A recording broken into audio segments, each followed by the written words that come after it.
Thomas Paine, Thomas Paine, Thomas Paine, Sam Adams, Sam Adams, Sam Adams, Benjamin Franklin, Benjamin Franklin, Benjamin Franklin. These men spoke up for what they thought was right. From their courage came such documents as the Declaration of Independence and the Constitution of the United States. From their willingness to speak what was sometimes unpopular but right, we enjoy such liberties as freedom of speech, the right to keep and bear arms, and freedom of religion. There are those who still wish to oppress our freedoms, and there are still patriots willing to stand up and defend life, liberty, and the pursuit of happiness. Men like Zeb Bell, who honor our founding fathers and what they stood for. It's now time for Zeb at the ranch, speaking up and defending your freedoms. Brought to you by Magic Valley Les Schwab Tire Centers and all of the other great advertisers on the program. And now, Zeb Bell. Are you getting old and feeling old? Well, Bunky, here's a thought. Wouldn't it be great if we could put ourselves in the dryer for 10 minutes and we'd come out wrinkle-free and 3 sizes smaller? Good morning, everybody. Zeb at the ranch. Here comes Kate Smith, and God bless America.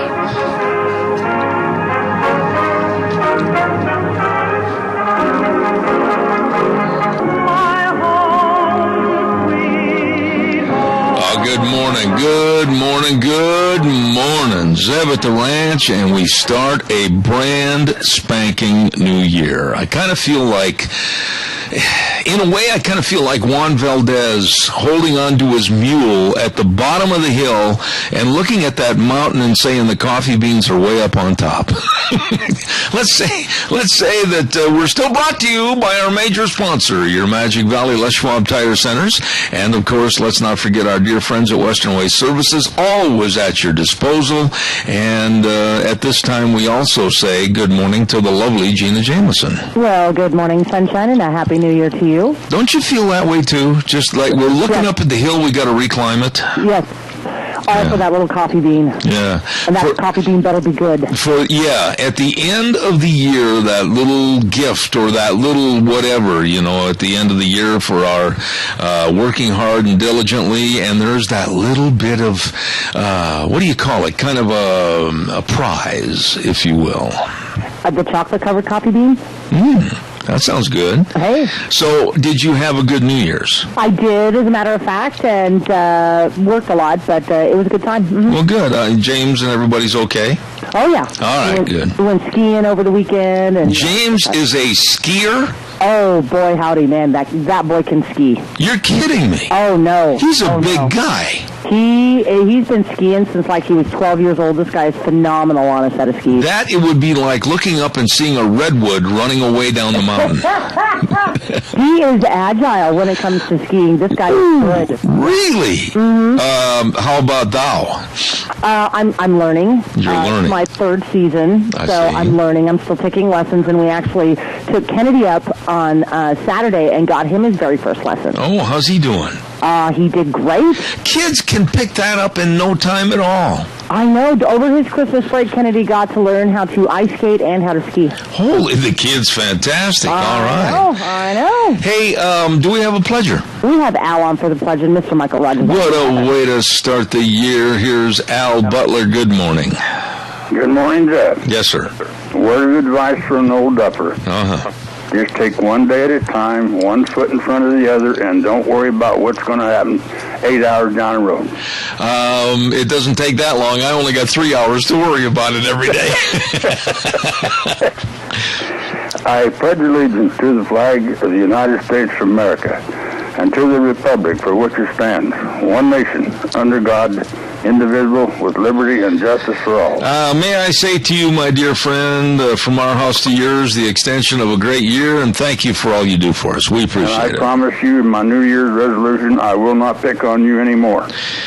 Yeah, but you won't pick on me any less either. No less. Okay. No more. God bless you, man. Thanks. God bless. All right. Bye. Hey, it's time for the weather. Our first weather forecast of this year with Michael Rogers Weather, brought to you by Cheney Flooring and Home Design, 1228 Oakley Avenue in Burley. Look for the blue door. There it is. And they can handle everything: carpet and flooring, kitchen construction, home decor, whatever you need to make your house a home. Kyle and Whitney Cheney, they are so good, and they know everything about your home design and home decor. All you have to do is call them or stop in, 678-6945. As I said, look for the blue door, Cheney Flooring and Home Design, 1228 Oakley Avenue in Burley. And here now, Michael Rogers Weather. And that's about it. Wet in the form of rain. There's no snow in the forecast. All the weather action is going to be to the east of you and to the north of you. If you're heading down I-84, you get down to the split and get on 86 and head to Pocatello, you're going to run into snow. Other than that, wet for today. Daytime highs are going to be consistent all week long. Daytime highs in the low 40s, overnight lows in low 30s, 32. Cloudy for tomorrow all the way through Thursday, and then there's a possibility, a chance of rain as you work your way toward the weekend. Weather forecast for the Ice Bowl on Sunday at 1:05 p.m. will be mostly sunny and 17 for the high. Enjoy the weather. It's the only weather you got. Michael, thank you very much for that. We appreciate it. Brought to you by Cheney Flooring and Home Design, 1228 Oakley Avenue in Burley, 678-6945. Look for the blue door. What he was referring to, and Gina, if you're still there, I want you to turn your mic back on. For the first time since 1967, the Cowboys and the Packers are going to meet at Lambeau Field in a very decisive game. Now, is this for a playoff? Oh, yeah. Yeah. Round 2. And by the way, the Cowboys barely squeaked by the Lions yesterday. And I noticed, I want to give tribute where tribute is due, okay? Cowboys won. They didn't look exactly great, but they did win, my son's team. And next week, boy, have we got a wager on next week's game. Oh, man, it's going to be steak dinners for everybody. And also, going to collegiate football, I know you're not a Boise State fan, but they did themselves and the state of Idaho proud by defeating Arizona in the Fiesta Bowl. 38-30 was the final on that Yep. And I had told you, and I've got it written right here, remember I said they would win 27-20, so I wasn't too far off on the margin. Yeah, actually, you were really close. And I will say, go Idaho. I'm not going to disagree with you. As a matter of fact, I had a long talk the other evening with Larry Hudig, Idaho's #1 fan, a Vandal fan, along with you. And I told him I was rooting for Idaho next year and Idaho State and Boise State. It's good for the whole state. Yeah, and that's why I say go Idaho, as in go for the state of Idaho. There you go. Because what Boise State is doing, even though I'm not a fan, what Boise State is doing is they're representing the state, and they're bringing money and recognition to the state of Idaho. So in that respect, yes, I will root for them. All right. Thanks, kiddo. Appreciate it. Hey, don't forget Daryl's Cleaners. Nobody does a great job like cleaning your clothes or maybe getting all the stains out of that tablecloth from Christmas. I know Aunt Martha got really carried away with the gravy, and she really made some spots on it. It looks like an Appaloosa. Well, why don't you take it in to Daryl's Cleaners at 1223 Albion Avenue in Burley. I hope there's no Aunt Marthas out in the audience. Anyway, they can clean anything, so you stop in and talk to them today. Daryl's Cleaners, Kevin and Cindy, the whole crew, 1223 Albion Avenue in Burley. Really good folks at Daryl's Cleaners. Caller, I'll be there in just a second. Also, don't forget our friends at SafeLink Internet. They've got great programs, and the first month free installation. You better call them. Tell them Zeb sent you. 677-8000, the number to call. 677-8000, Idaho's #1 choice for wireless internet. It is phenomenal. SafeLink Internet, we appreciate you. Thank you very much. Caller, good morning. You're on the air. How are you this morning, young man? Well, I don't know about the young part, but I am fantastic. You're younger than me. That makes you young. Okay, buddy. Thanks. Hey, have you heard anything about an earthquake over the Chalice? I did a little bit, and I'm trying to get more information on it, and as soon as I do, I'll put it out. Maybe Gina's got some right there at the station. I don't know, but we'll check on that and try to get it out to you, okay? Okay. And by the way, you know, Dal, that's not a new occurrence. That is an earthquake zone in that area and in a circumference around that area, which comes almost right down here to Magic Valley. And a lot of people are concerned about what might happen with Old Faithful if it erupts. And with all the earthquake zones that we live in, we're right smack dab in the middle. Right. All right, my friend. God bless you. Thank you. Thank you very much. Caller, good morning. You're on the air. Yeah, good morning, Mr. Zeb Bell. Yes, sir. You were talking about, I think, Boise State did us proud on that game. But the thing that stood out to me was from the beginning, it got a little bit worse with the head coach of Arizona.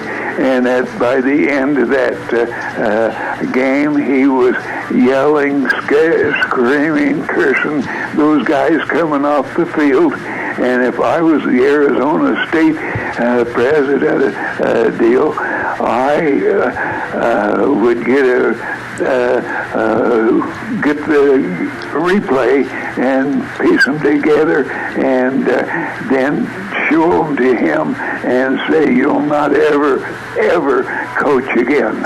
You know something? I noticed what you're talking about, and of course now I remember Rich Rodriguez when he was the coach, and he was in a failing situation back at the University of Michigan. He wasn't very well liked. His players didn't like to play for him, and I was surprised the University of Arizona hired him to be their football coach. He's not much of a motivator. He's more of a whip cracker, and quite frankly, I noticed what you said, and I got to give Harsin credit for Boise State. There was a lot of attaboys and pats on the shoulders and everything. There was a big difference between the two coaches. Oh, the world of difference, night to day, and as players would want to do, they want to do their best, and his boys were doing their best, but he rattled them more. He didn't help with all that cussing but to me, that was the kids don't learn anything that way. If I had a student there, I'd pull that student out immediately, especially on the ball team. You know. Well, let me just interrupt you there. Let me just interrupt you for 1 second, okay? Sure. I want to see if you agree with me or not. There are times, definite times, when a player of any sport needs to be dressed down and have a real good verbal harangue, okay? There are times, absolute times, but not all the time, like this coach Rodriguez was doing, and like you said, a demoralization of his entire squad. Some players absolutely need a kick in the butt every now and then, and there's no question about it. And those mamby-pambies that think never is the way to do it, that's wrong, because some players need to be motivated and wake up to the fact that it's not Alice in Wonderland. But to do it like he did, I totally am on your side. I agree. Okay, well, that coach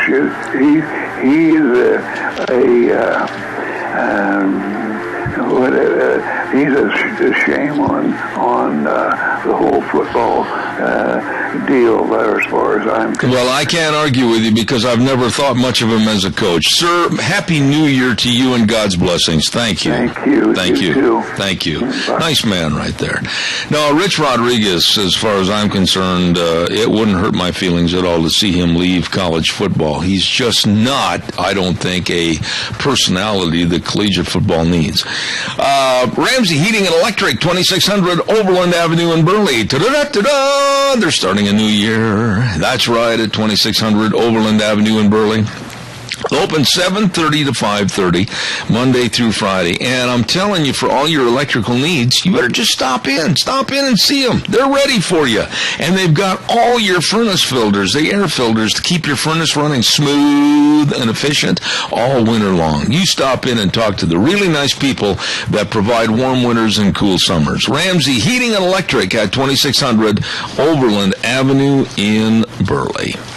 Also, quick thank yous to our friends over at Valleywide Home and Ranch, 910 South Oneida in Rupert. They did a lot to help others this year at Christmas time. And I want to tell you that you better get in there because we're going to have, I think, a cold January and February. Now, we're going to get this little lull. Always do, a little lull where it warms up and you're going to get lulled into thinking about buying swimming trunks instead of buying warm coats and gloves. And then all of a sudden, pow, it's going to nail you and you're going to be cold. They've got all your warm winter gear right there at Valleywide Home and Ranch, 910 South Oneida in Rupert. You stop in and see Sean and Mandy and the rest of them today. Okay? Got you covered. All right, calls are welcome, 436-2244, 1-866-927-4587. We're starting a brand new year. And with that being said, you are such a great audience, and like I said many, many times, and I know it gets old to some, but it means a lot to me. I am absolutely blessed with the best of Gina Jameson and Deanne and people that are really helping and supporting this program. And I call on you to tell me what you would like as additions on the show or certain segments that we might be able to produce. Let me give you just a little background as to how we do this program. And I probably should have done this last week before the first of the year, but I decided I'd do it this morning. We sit down at least a week or 10 days in advance, and we plan out on our day planner, our calendar, as to who and what subjects we're going to try to get on the show. And most of our guests, and there's no other program, none in the state of Idaho, that has as many national and world events guests as I do. And we call their people, if they have people that are spokesmen or secretaries or whatever, and we line everything up. And if there is a segment, or if there is a topic, or if there is an individual that you'd like me to try to get on this program, believe me, your calls are appreciated because I take all those names down and then I go through the process of trying to get to maybe their secretary or the person in charge of lining them up for interviews, whatever it might be.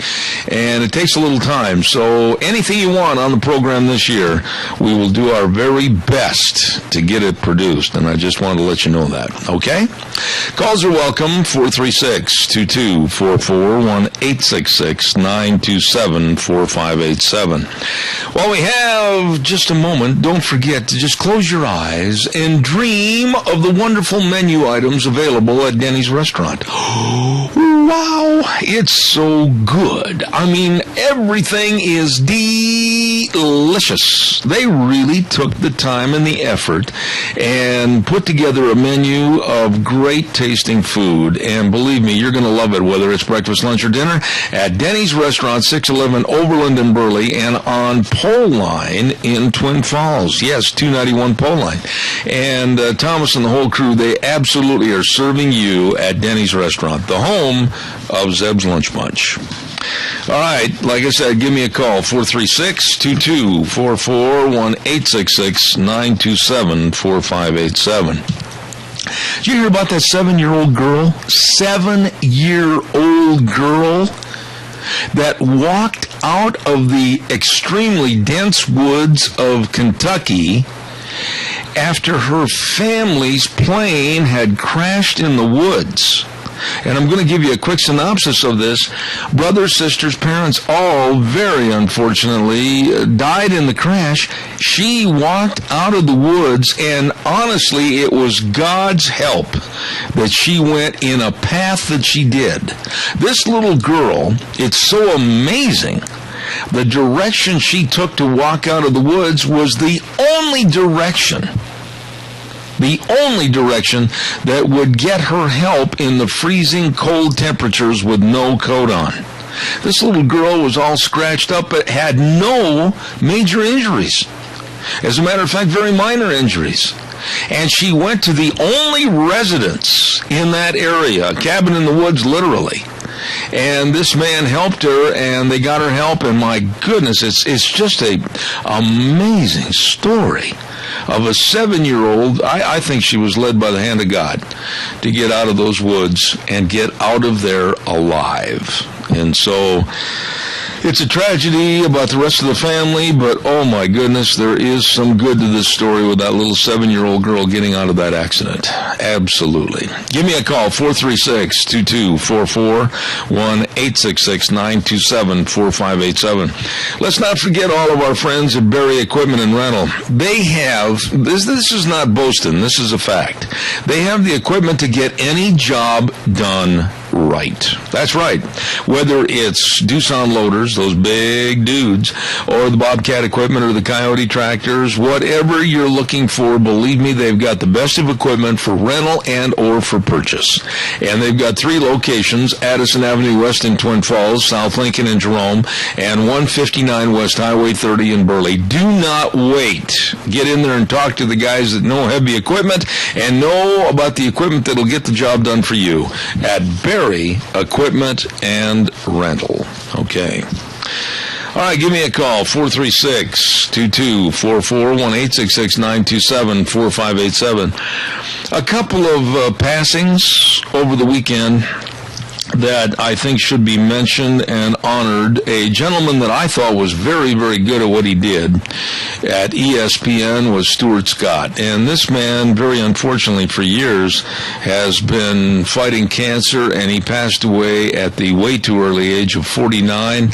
And most every network and every sports show this weekend gave him tribute, which I thought was very nice. Stuart Scott, dead at 49.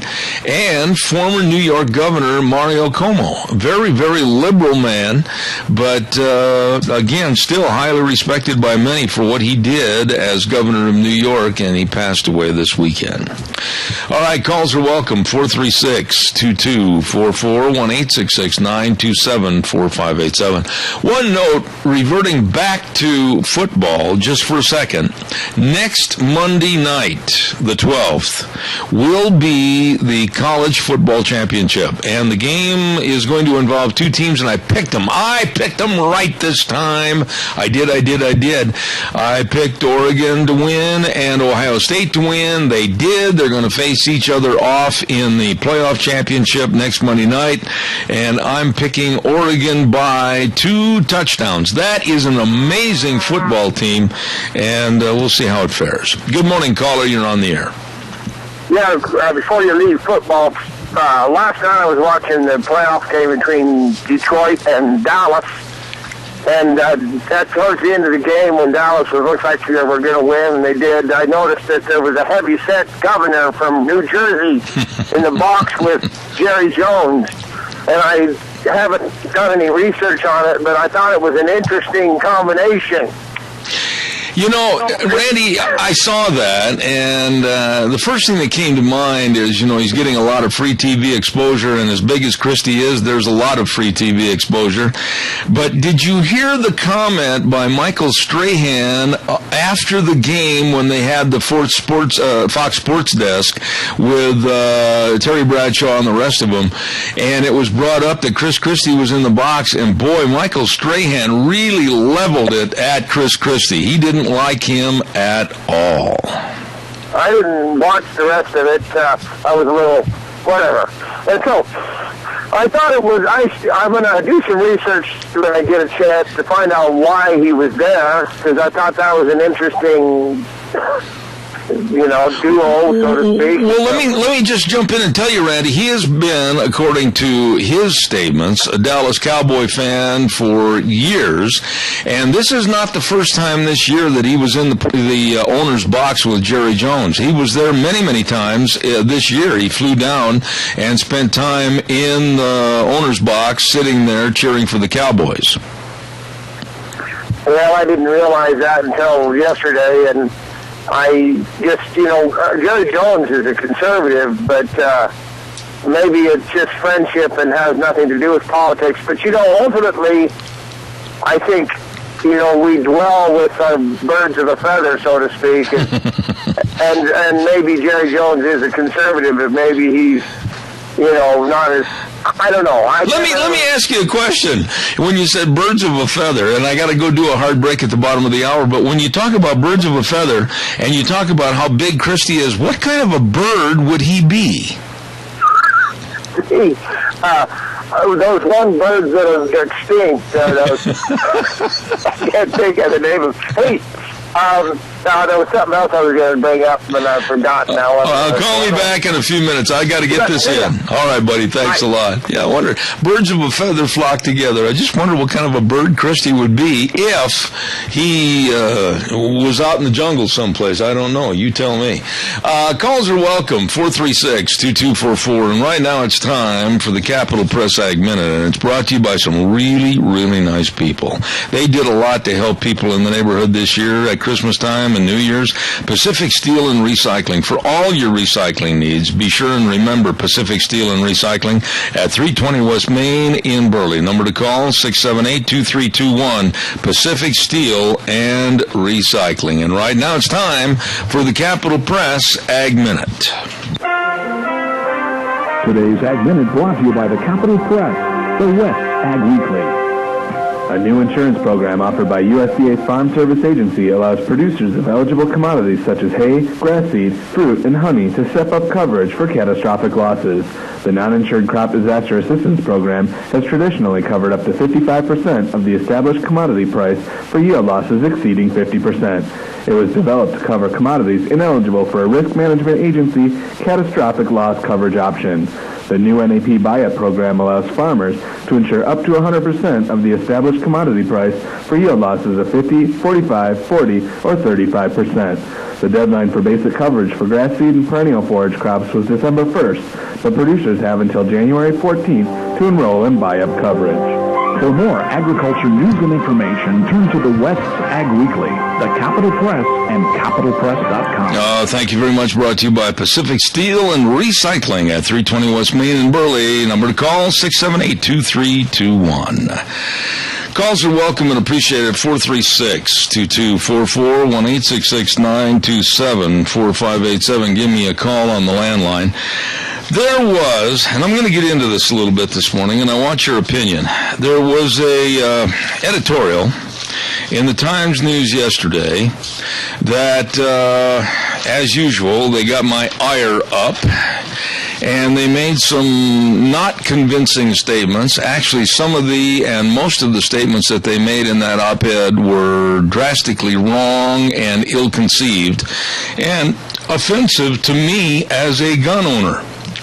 And I'll tell you why.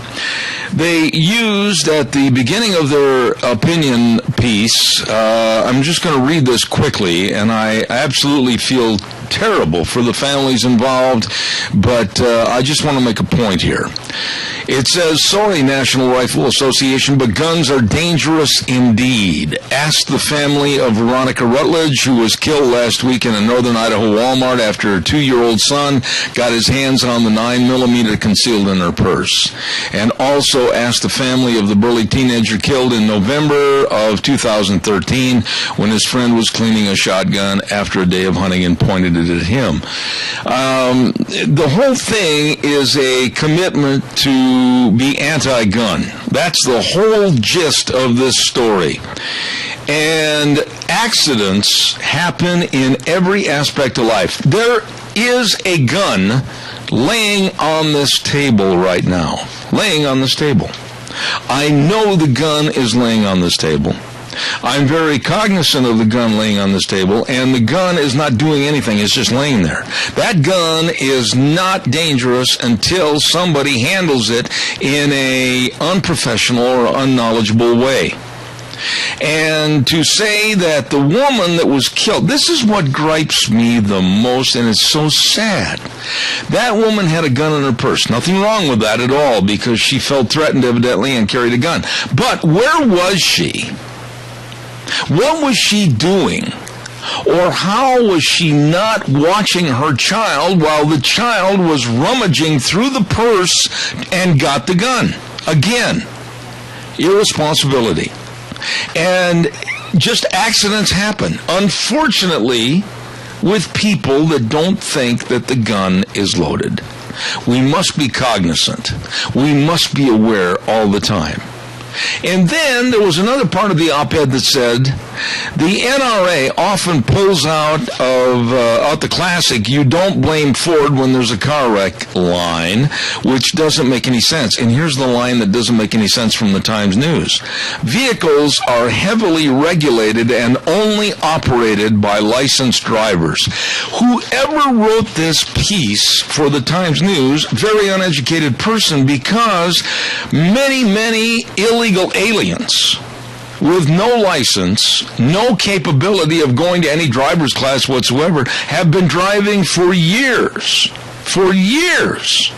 As a matter of fact, in the Times News own newspaper, they had a story that said, quote, headline, "Immigrants seek California driver's licenses," and this man that they were featuring in the story has been driving for more than 10 years without a license. So, I guess my point is, they came out emphatically against guns, and at the end of the story, they said something that it's time for a real conversation about guns in America, one that has been silenced for too long. Who's silencing who? This program's wide open to any conversation the Times News wants to have. And they said guns are dangerous even if the gun industry's primary mouthpiece refuses to admit it. We all know guns are dangerous. And that's why we all urge, as you have heard many times on this program with the Fish and Game and others, about taking the mandatory hunter safety classes and getting knowledgeable and aware of what to do and what not to do with guns. But I am sick and tired of the inference that they made in this article that people like Mayor Michael Bloomberg and others are not villains of gun ownership. They are. And Bloomberg himself has committed millions of dollars trying to stop ownership of guns. Your thoughts, please. Give me a call. Caller, I'll be right there. Got to pay a commercial. Burley Physical Therapy and Rehabilitation. Got to start going in there again. We got a lot of work to do, Nick Greenwell, I'll tell you that, and his staff can help me get it done. They are located at 1263 Bennett Avenue, Suite 2, right behind Dr. Crane's office in Burley, and the number to call for an appointment, 678-1191. All the exercises, all the sports medicine, and they've got a fantastic, friendly staff that's so well educated to help you. Wonderful people at Burley Physical Therapy and Rehabilitation, 1263 Bennett Avenue, Suite 2 in Burley. Call the number, 678-1191. Burley Physical Therapy and Rehabilitation, helping you getting back to being you. Caller, good morning. You're on the air. Good morning, Zeb. I see the same article got your blood pressure up as it did mine. Well, it should get everybody that's a responsible gun owner up in air, because some of the allegations in this op-ed are entirely off base. Yeah, they create their own facts, it sounds like in that. I've been trying to figure out where he got his facts that over 60% of deaths in the U.S. were committed by firearms. Well, and Doug, there's another part of the story that bothered me a little bit. They really come out and condemn the NRA. And one paragraph just before the end of the story, it says, quote, "But the NRA instead has benefited from dead school children." That phrase alone is so calloused and so heinous and so unprofessional that I would love to take them to task at the Times News. Oh, I would, too. I think it come off the Associated Press. I tried to find anywhere on there where somebody would put their name to that article, and I'd like to know who actually wrote it to begin with. Well, see, this is my point. When I say something on the radio, you know Zeb Bell said it, okay? And you can criticize me or you can agree with me. You have those two options. When they write something, you don't find one single name other than they normally will say, well, it was part of our editorial staff. Yes, exactly. And if they're not man enough or woman enough there you go. to be racist or sexist, but anyway, if they're not man enough or woman enough to back what they write and how they feel, then they themselves No, it is not correct. They're just trying to push an agenda. Right now in our society, there's been a condemnation of gun owners for going out and buying ammunition. There's been a condemnation of gun owners for going out and buying more guns. What I do is nobody else's business. What you do is nobody else's business. If you feel threatened and you want the protection, God bless you. That's the way I feel, because I'm going to do the same thing. But if you don't like guns, that's fine. Then you rely on 911 and hope they get there well after the crime to hope catch the bad guys. Myself, personally, I'm going to be able to protect myself when I need the protection. Me too. And, and I feel sorry for that family up in northern Idaho. I do too. It's an unfortunate accident. Yeah, but wait a minute. No, it was an irresponsible accident, because if she did, the mother knew the gun was in the purse, number one. Number two, the child couldn't have just grabbed the purse and reached in and grabbed the gun just without having, something as a prelude. And I put the blame on the mother herself, because that is nothing to leave in a shopping cart with a little child. If she knew it was in there, she should have had it over her shoulder. Well, you make a great point, and I stand corrected on that. It was, but you can't take that and say all gun owners are dangerous. Absolutely. That's just like taking one guy that goes out and drinks, has a couple drinks, eats, and then drives home, when after the alcohol is worn off and he's not under the influence, he's not over the legal limit. And comparing him to someone that goes out and just gets blitzed and gets in the car and drives. Society is not responsible for every individual. We have to assume and stand up for our own personal responsibility. Exactly. Got to run, Doug. God bless you, man. You're free to make your choices, but you're not free of the consequences of your choices. Amen. Well stated. Thank you very much. Appreciate it. Thank you. Caller, good morning. You're on the air. Good morning, Reb. Yeah, I think, nobody wants to put their name on it, but, they basically, the four tenets of a dictatorship: you control education, number one, and so you brainwash these people like John Alexander through the educational system that socialism is the new thing, and this is better than the sliced bread. Number two, you control health care. And, of course, Obamacare basically is taking care of that. And, by the way, most people don't realize we got a bunch of tax increases came along with that the first of the year. Also, number three, of course, is control of national media, and that's pretty obvious. And so the only thing they don't have to form a dictatorship is gun control. And so now they're working at all levels, the United Nations on down to the Bloombergs and so forth, to bring in gun control.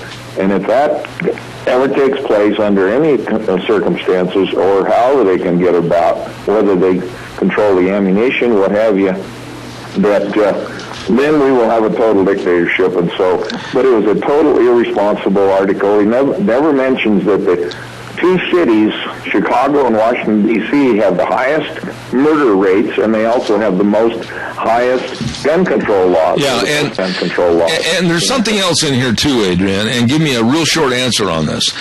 The one thing that I don't mind an op-ed, I do not mind an editorial opinion, but at the editorial opinion's bequest, I think the person that had written this should have at least come up with some concrete answers to the problems. When you say something at the end of a story that says it's time for real conversation about guns in America, give some concrete evidence as to what you think would be solutions instead of just condemning the NRA and condemning guns. Yeah, well, I can guarantee you can talk. I've talked to several of the refugees that have come into Twin Falls here from Bosnia and different places. Every one of them, they took away the guns, and then they were defenseless. There you go. They just slaughtered the innocent victims. The same thing will happen here if we ever give up our guns. I agree with you, Adrian. Always good to hear from you. Happy New Year. Thank you so much. Appreciate it. Have a great day. God bless.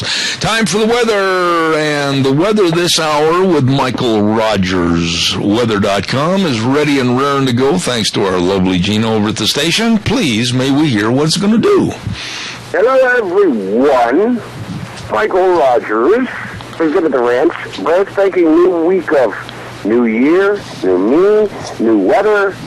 Everything's new. Yeah. It's about as new as it's going to get. And it's going to start off the day. It's going to be wet. But you'll finish off tonight, and then you'll be nice and dry. The clouds in the forecast all the way to Thursday. So right now you get rain in the forecast. Your daytime highs are going to be consistent all week long. And low 40s for the daytime high and freezing, or 32 for the overnight low. Have a great day. Enjoy the weather. That's the only weather you got. Hey, there you go, MichaelRogersWeather.com. Thank you very much. Hey, let's get some calls in on this subject this morning. Good morning, caller. You're on the air. Good morning again. Yes, sir. Now I about forgot how to say it. The gun control freaks, when they get control of the guns, that's going to give ISIS a chance to move in and slaughter all of us. You know, it's an interesting point that you bring up. Very interesting and very scary because, quite frankly, there have been major movements and there have been major money people. Again, I'll go back to former Mayor Michael Bloomberg and his millions to try to have a gun confiscation program or a gun buyout program. And I'm very concerned about what's going to happen in the remaining 2 years of the Obama administration, Dal. And I don't trust this administration for what they will do to try to take away the Second Amendment. I agree with you 100%. Have a great day. God bless you, my friend. You too. Thank you. Bye-bye.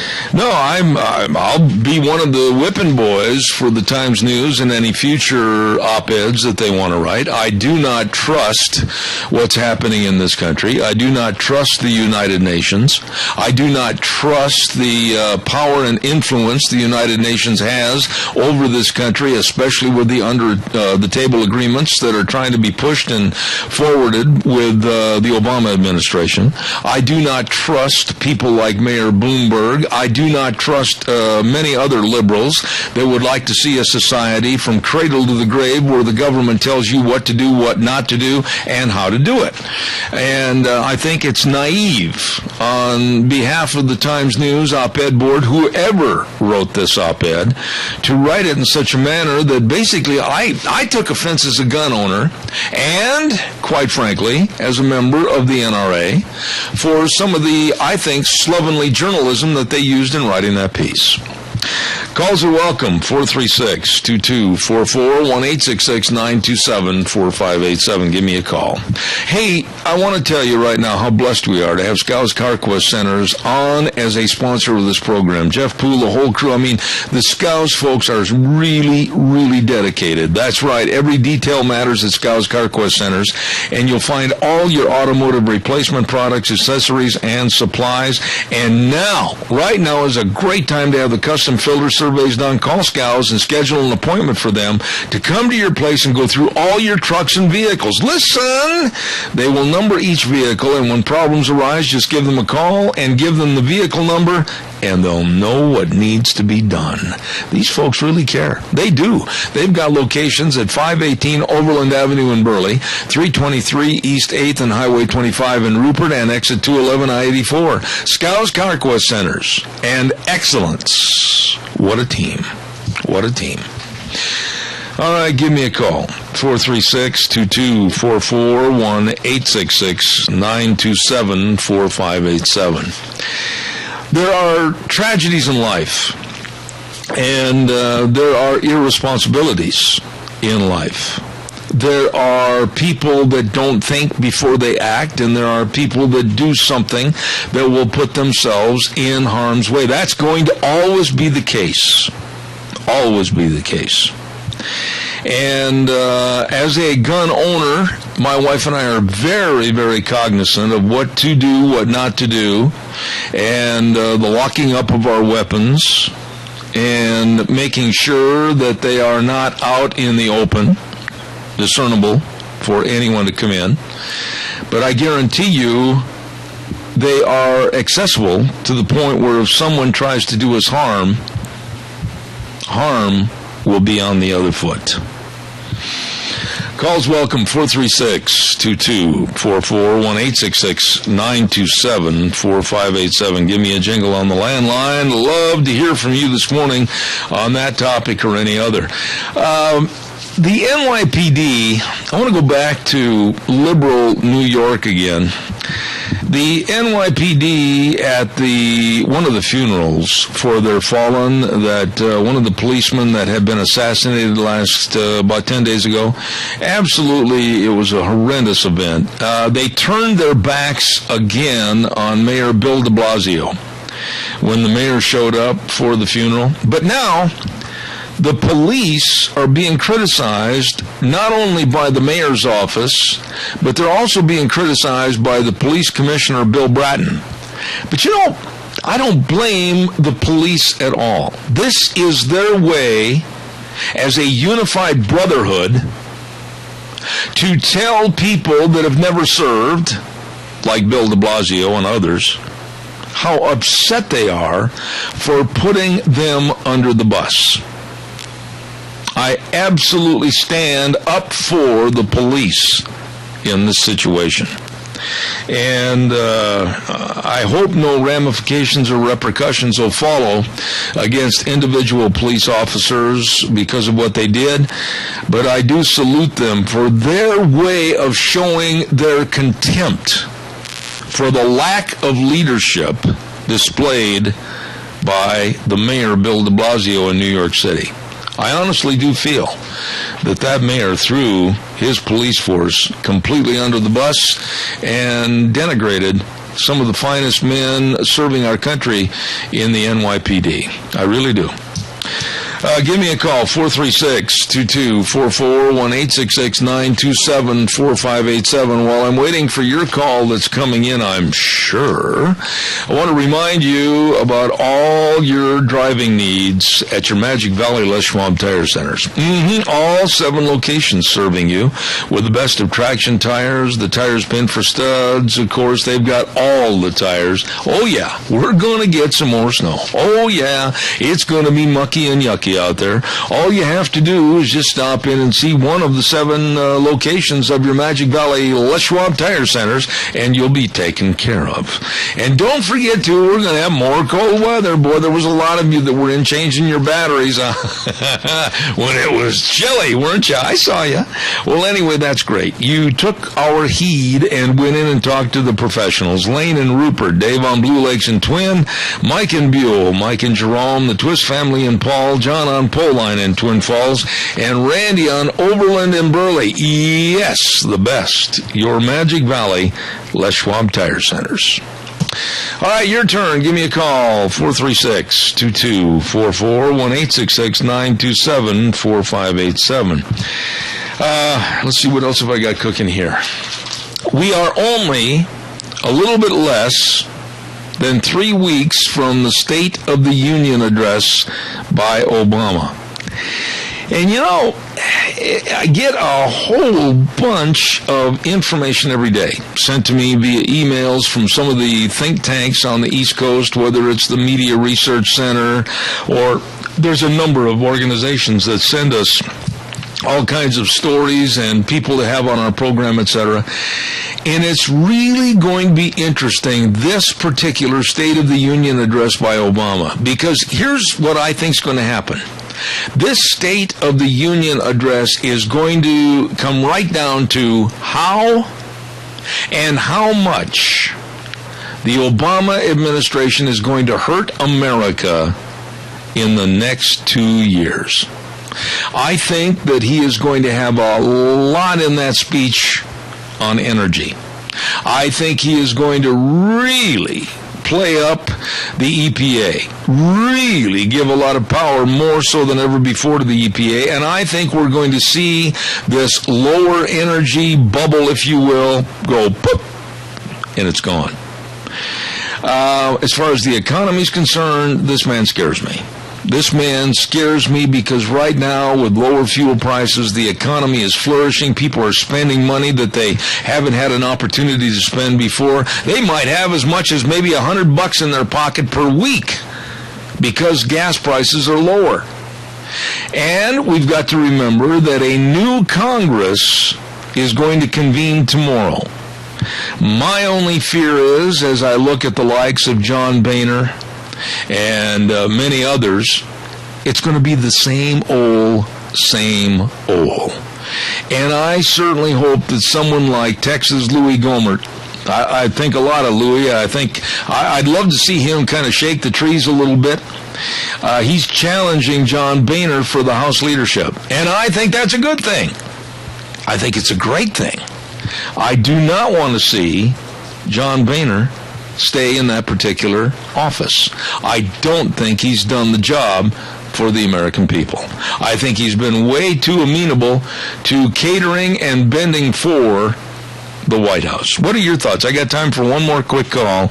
Give me a jingle. 436-2244, 1-866-927-4587. Gene, I haven't had a chance to talk to you very much. How are things going over there this morning? We only got a couple of minutes left. Oh, crazy busy Monday morning as per the norm. What are you, an auctioneer? That came across like, hey, bid them up now, let in lot number 49. Here we go.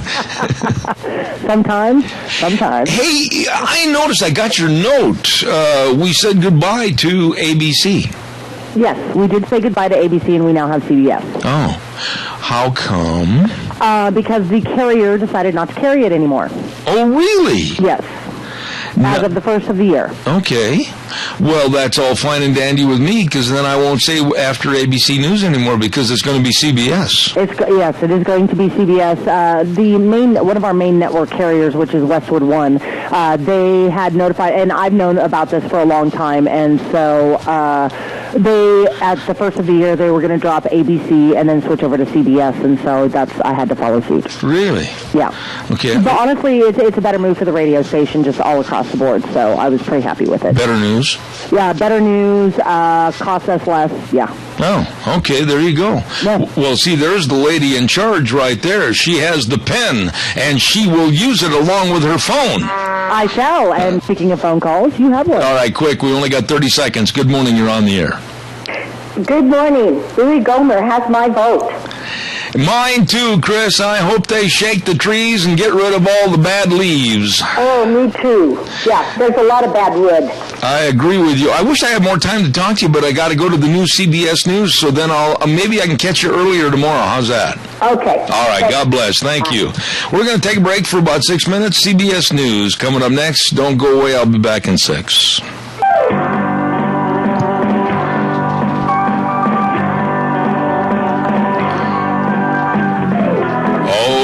We go. Good morning. Welcome back. Kind of a cloudy day outside on a Monday, January 5th. Holy smokes, 2015. Got to remember to put that on all your checks today, too, don't you? I've already forgot. Anyway, we're brought to you by your major sponsor is, of course, Magic Valley Les Schwab Tire Centers, all 7 locations serving you, along with some of our great friends at Western Waste Services, always at your disposal. Let's hear the good word for them.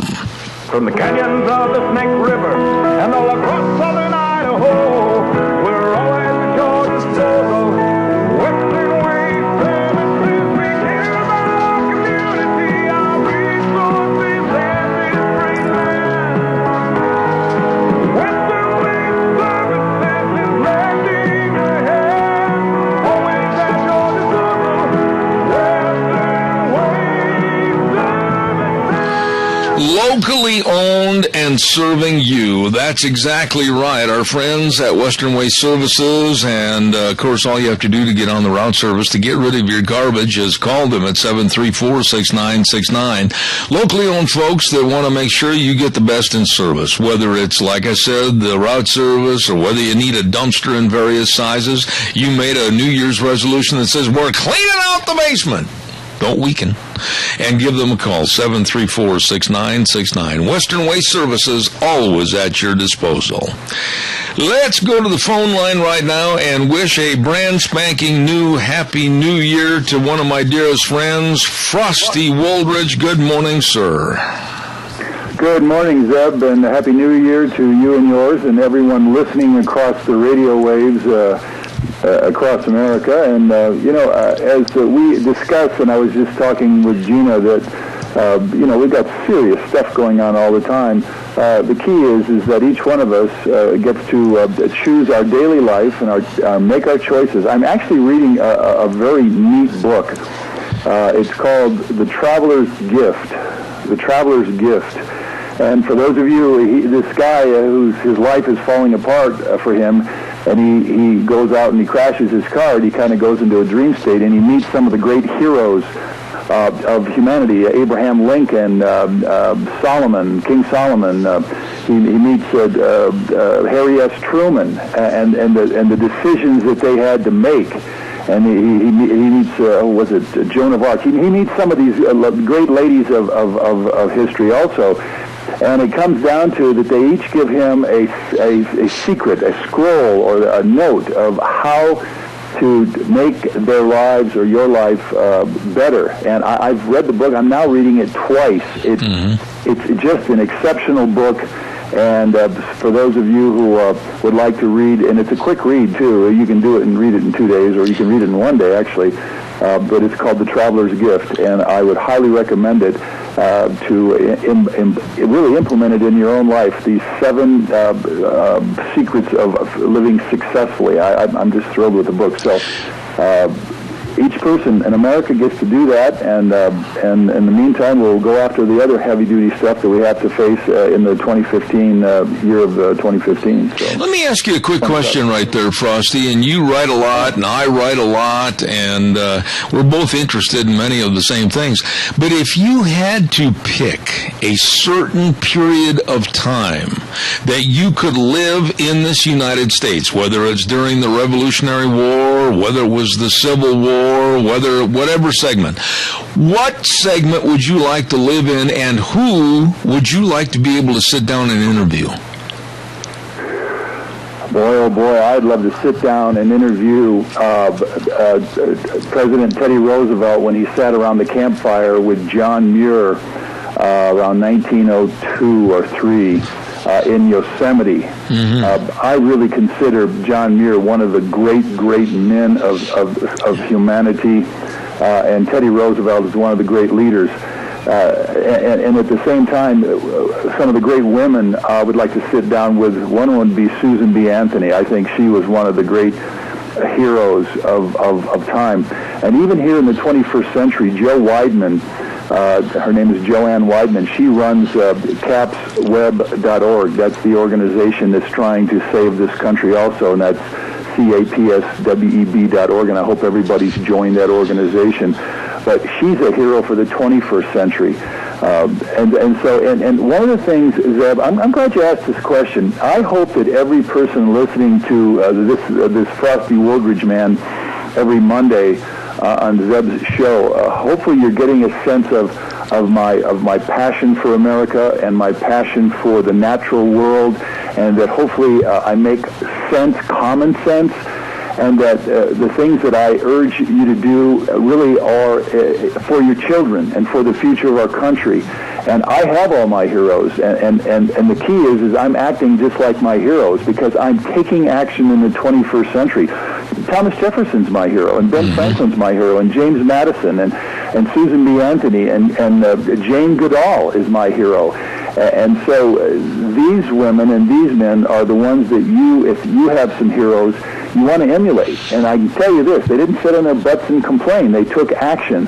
And that's the key here. If we're going to save our country, if we're going to make a difference, then we have to take action. And so Susan B. Anthony took action, and Roy Beck at numbersusa.org has taken action. You're taking action. Deanne is taking action. She's supporting you. She's making your program possible. Gina's taking action. And that's what this is all about. If we are going to save our country, if we're going to shut down the borders and stop mass immigration, both legally and illegally, in order to sustain our civilization, it's going to take all of us. And that's why I'm working like a dog to get on 60 Minutes, to get on Meet the Press and Face the Nation. And one of these days, they're going to have to interview either me or other top speakers that are talking with facts and figures and have common sense and rational thought and give rational answers and solutions to what we face. So I'm excited about 2015, Zeb, and I'm excited about it, with you and your staff and your entire team there at Zeb at the Ranch. So we're living in exciting times. I agree with you, but I would not go back. If the question were asked of me, and I thought a lot about this morning, I would not go back any part of our historical past. Quite frankly, I would love to have the opportunity right now this morning, without any notes, without any preparation, to be issued into the Oval Office and a one-on-one, no holds barred, don't have to worry about protocol, don't have to worry about whether I offend him as President of the United States or not. I want to sit down and look him in the eye, President Obama, and ask why he's taken some of the avenues of approach to leading this country that he has. I would love that unabashed chance to sit down and put him on the hot seat. Yeah, but as a Muslim, he could lie to you as much as he wanted to further the cause of Islam in America. And don't make any mistake about this, folks. I've seen some big videos of Barack Obama. He has admitted to being a Muslim, his Muslim faith. It's on video. And Muslims get to lie to further the Islamic agenda, no matter where they are in the world. And as a matter of fact, if you will all go to News with Views this morning, it's up right now. Just plug it in, newswithviews.com. You'll see my picture at the top. And I've done part 3 of Islam in America, and I guarantee you, and it's part 3 is Impregnating America with Muslims, the onslaught of our ethos, language, and culture. And I interviewed a man named Lewis out of Atlanta, and I'm telling you, he just flat tells it like it is. This religion is on a quest to turn the White House into an Islamic flag and turn this country into an Islamic-led country. And obviously, that's not going to happen anytime soon, but we're going to be going through all sorts of internal conflict that will be very much like Ferguson, Missouri, here in this year.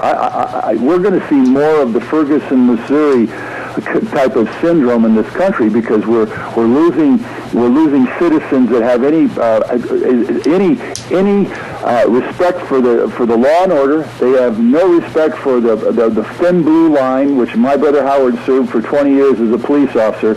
If we don't have the police and the respect for the police and police officers really out there as sentries of the rule of law, then we will have more of what happens in Somalia and Syria and the Sudan and of course Congo, and that's the kind of consequences that happen, and that's the tragedy of not respecting the police officers across this country, Zeb. Yeah, let me ask you about that. I made the comment last hour, and I'm going to stand behind it.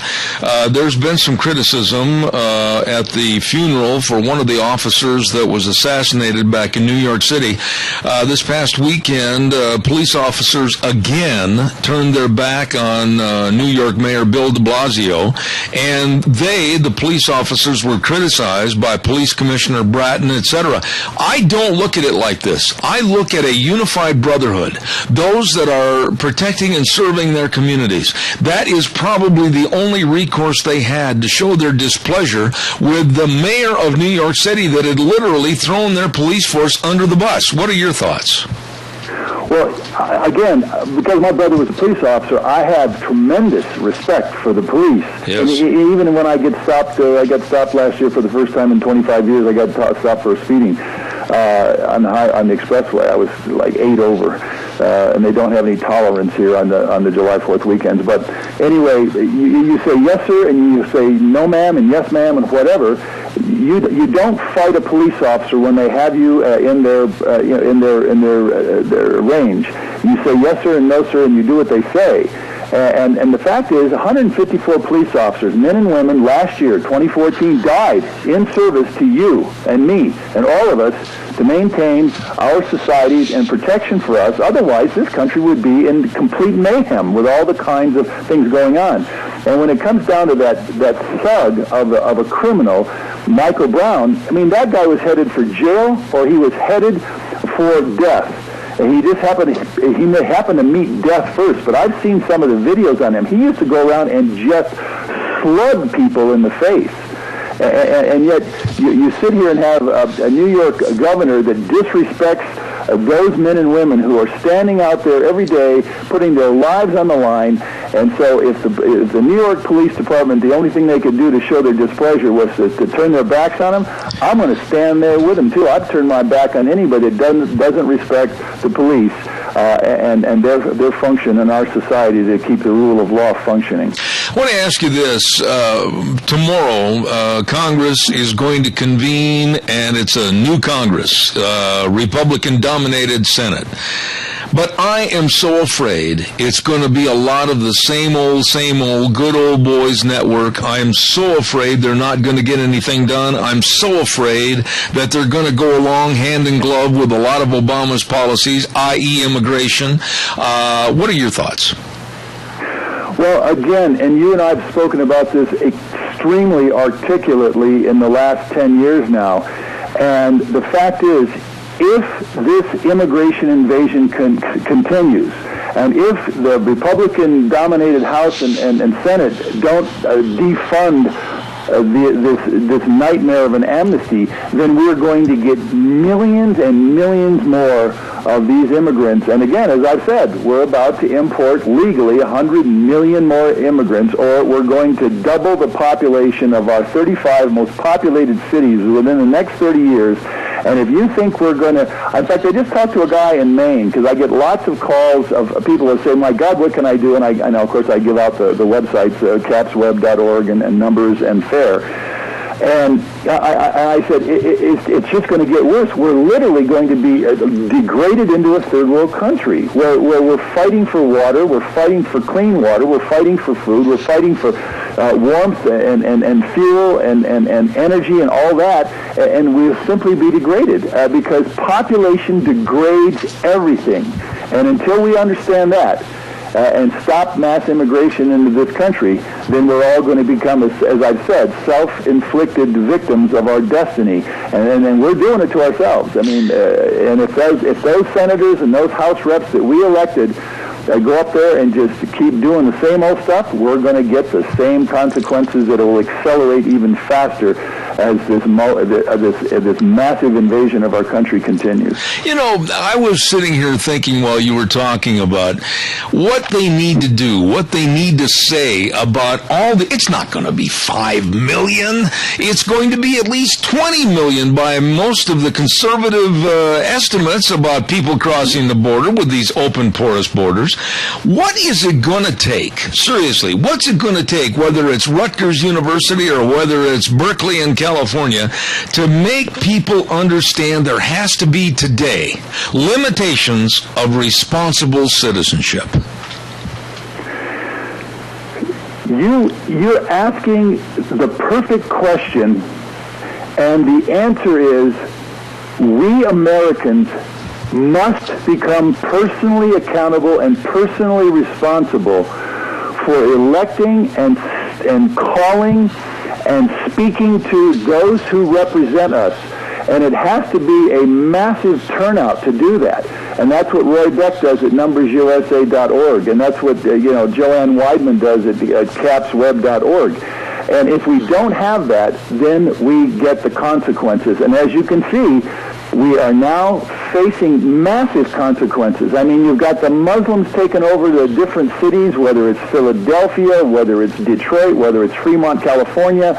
I mean, or you see Sharia law being brought to the bear, so we can't mention, we don't want to hurt anybody's feelings, so we can't talk about Christmas. We got to cancel Easter. We got to cancel Halloween. We're seeing our cities are being overwhelmed with language fragmentation. As I've said, we've got 172 different language in Denver public schools. Wait till you get up into Idaho and you start getting 20, 30, 40, and 50 different school languages because of all these immigrants, and then your kids don't get educated. That's when it's going to start really coming home to everybody that our country is being fragmented. It's becoming linguistic chaos. And again, as I've said, 140 to 180 different world views from the 100 million immigrants coming into our country. So it's not going to end well for anybody as we completely fragment and fracture our country, our ethos, our language, and our culture.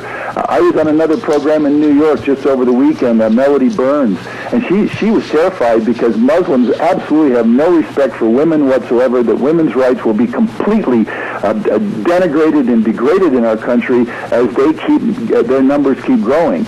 And so that's what we're facing. And as I said, we must empower ourselves by taking action and calling. I'm still trying to get on 60 Minutes. I'm still trying to get on Meet the Press. I won't give up if you won't give up. And everyone listening, the key is take action, and we will turn this thing around. Take no action, and we will become, again, victims of a self-inflicted destiny. I have a hard time comprehending why our leadership, and I put that in serious questions regarding a lack of leadership, why in the world they can't understand the values that we have had, the values your dad, your grandfather, your great-grandfather had, and they're just diminishing them. I'll give you an example, and you can talk about it. It's like now in California, illegal aliens can go in and get driver's licenses. And many of these, or most, have been driving for over 10 years anyway, and they've been doing it illegally and just basically getting by. And you and I would never have a chance to do that or an opportunity without possibly getting thrown in jail. We would be thrown in jail. As a matter of fact, Colorado just legalized illegal aliens. And so what you're having is that so many people are breaking the law that we're actually turning the rule of law and we're legalizing illegality. In other words, we're if enough people keep robbing banks, then it gets to be the norm, then we no longer have banks that function. If you keep allowing people to speed, then we have more accidents and crashes, and people get killed. If you let more people go and drive and drink and drive, you get more killings on the highways. Well, that's what's happening with our country right now. We are not guarding our borders. We're not enforcing the laws. This president hasn't enforced any of the border with Mexico in the last 6 years now, but neither did the previous presidents, and that's why we have these consequences. And so here in Colorado, I went down there, I said, all of you people that are going to legalize illegality, you're in violation of your oath of office, and you're in violation of the rule of law, and yet you're going to, I know you're going to, and because the Democrats were in charge, and they legalized the illegal aliens to get licenses. It's in clear violation of our laws, and yet that's what's going on in this country. And as we lose the rule of law, we will lose our society to lawlessness, because as you continue with lawlessness, it becomes more lawless, and then you get Michael Browns, you get Eric Gardner's, and you get all of the other people out there that are just breaking the law as a matter of course.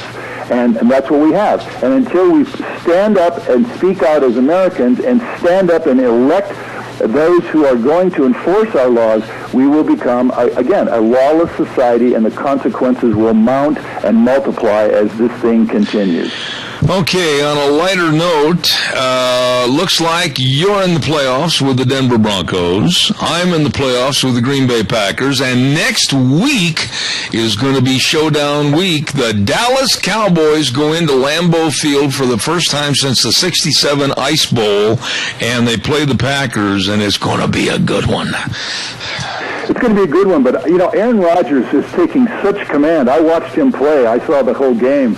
And he is coming into his own. I mean, Aaron Rodgers is leading the Packers, and I got to say that I think the Packers have really good, strong, very positive chance, if not overwhelming, shot to be in the Super Bowl.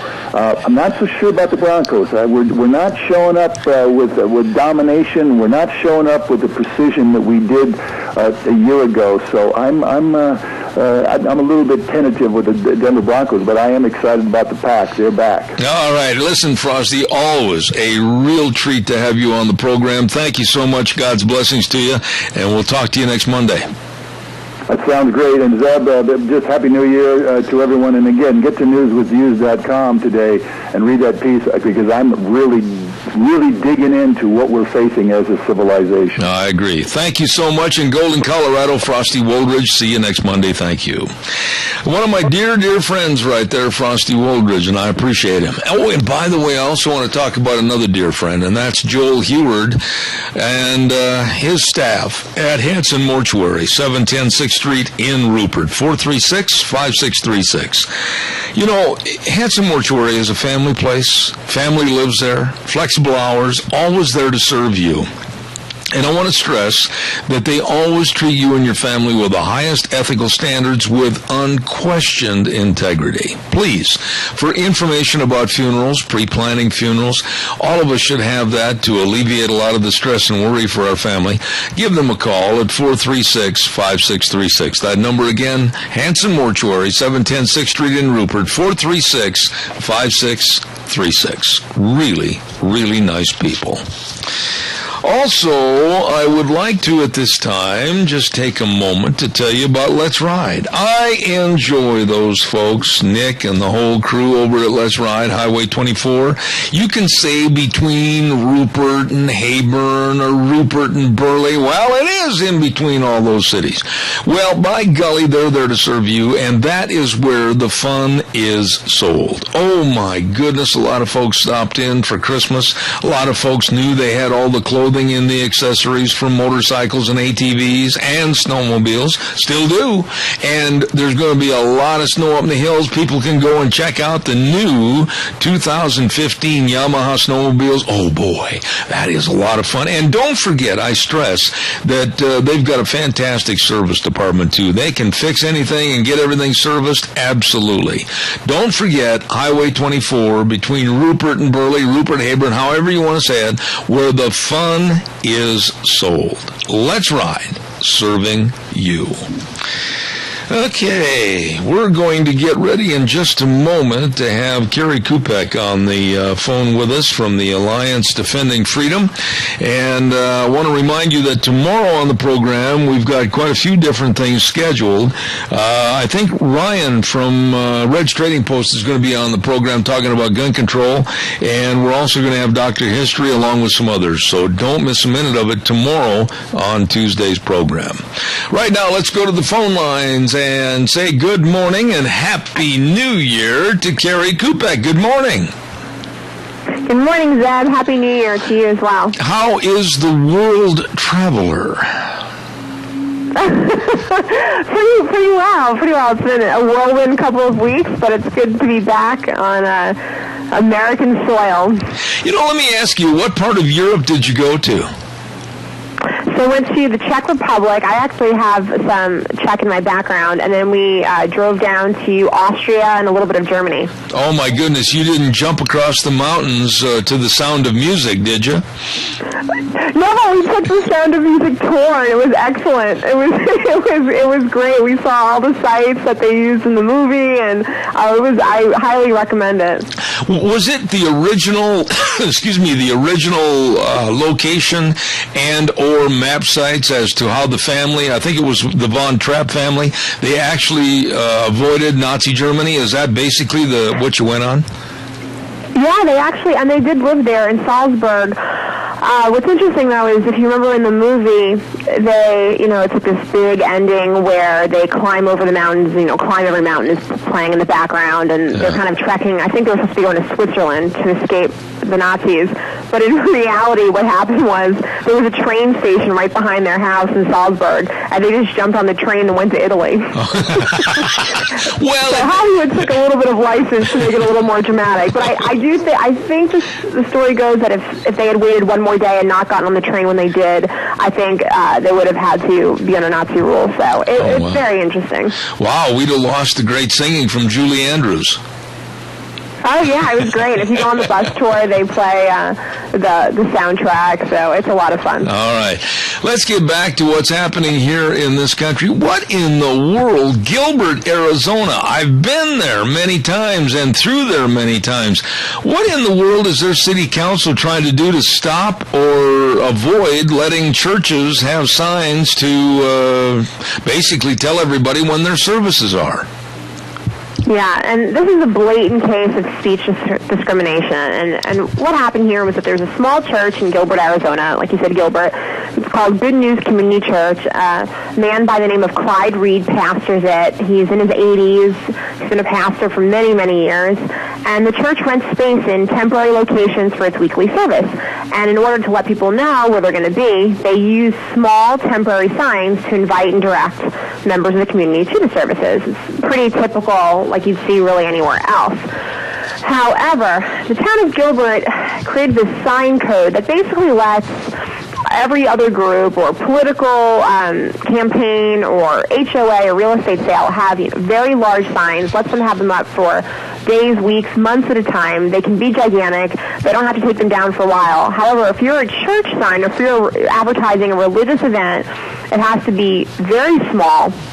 It has to be put up, can only be put up 12 hours before the event and must be taken down an hour afterwards. So if you do the math, that means that if you, say, have a 10 a.m. church service, that means you're putting up your sign when it's dark out. So who's going to be able to see that? And so this, believe it or not, has made it all the way up to the Supreme Court because it actually has to deal with some underlying issues of speech discrimination. So it's kind of interesting. It's definitely an interesting case and something that I think a lot of people are looking at, especially since it's the first case being argued in January on Monday. All right, let me ask you a couple of questions. When the other businesses or politicos put their signs up, are they required to pay a fee, or are they basically granted wherever they want to put them up if they have the landowner's permission? Well, these are public signs. This is public space for these signs. But for instance, if you're, say, a politician running for election, you can put up your sign. It can be 32 square feet, which is pretty big. It can be up 4.5 months before the election, and can be up to and stay there 15 days afterwards. If you compare that to this Good News Community Church sign, which can only be 6 square feet and can be only put up 12 hours beforehand, it's sort of obvious what's going on here. And it really is upsetting to think that a politician could set up a system to give themselves nearly, unlimited speech while essentially silencing private citizens like Pastor Reed. And what the deeper legal issue is here is there's some conflict among the circuits that it's where you can judge, and it has to do with judging government motive, whether they can regulate, whether a sign code can regulate on the basis of content. So here, what the Ninth Circuit below had said was, well, actually, let's see, political and ideological signs are of greater First Amendment value than the church's religious signs, so they can be afforded preferential treatment. And there is this conflict among the circuits that say that the government can regulate content in, say, signs, provided they don't show a quote-unquote bad motive, which who's the one judging the bad motive, it's hard to say. And essentially what it does is it gives the government carte blanche authority to say who can speak and who can't. So this is a definite problem and something the Supreme Court needs to resolve. Oh, man, I can't wait for the Supreme Court to get this. If they're anything like what they're supposed to do on the Supreme Court, and if they act in a responsible manner, when you lessen or denigrate one person's free speech over another's, and you say yours is more important than mine, we've lost our First Amendment. It's gone, it's dead, it's buried. That's right. And in the dissent, in the Ninth Circuit opinion, the judge wrote that the town can't make this kind of value judgment that these courts are allowing them to make. If you allow a court, or really the government, to decide to sit back and say, I think that politician speech is more valuable than this little church, well then, like you said, we're running into big problems. And again, what's sad is, you think of the stories, you think of people, why do people come to church? They're looking for hope, they're looking for help. Oftentimes these churches are the only ones in a community that's providing that. And for instance, with Good News Community Church, there was a woman who saw this little sign, that's barely allowed out there, and she went to the church, and her husband passed away shortly after, and Pastor Clyde Reed and his wife became a real shoulder for her to lean on, and has been this tremendous source of comfort and stability in a very tough time of need. And so for the Ninth Circuit below to have said that, well, this kind of speech isn't as important, or the government can discriminate provided they don't show a bad motive, is just like you said. It's unconstitutional, and it needs to be stopped. Carrie, let me ask you this question, and I've had a lot of readings regarding the Ninth Circuit Court. I don't trust these people. I think they're extremely liberal. But what about the city council itself of Gilbert, Arizona? What's their reaction to this? Surely there's got to be some Christians on that city council.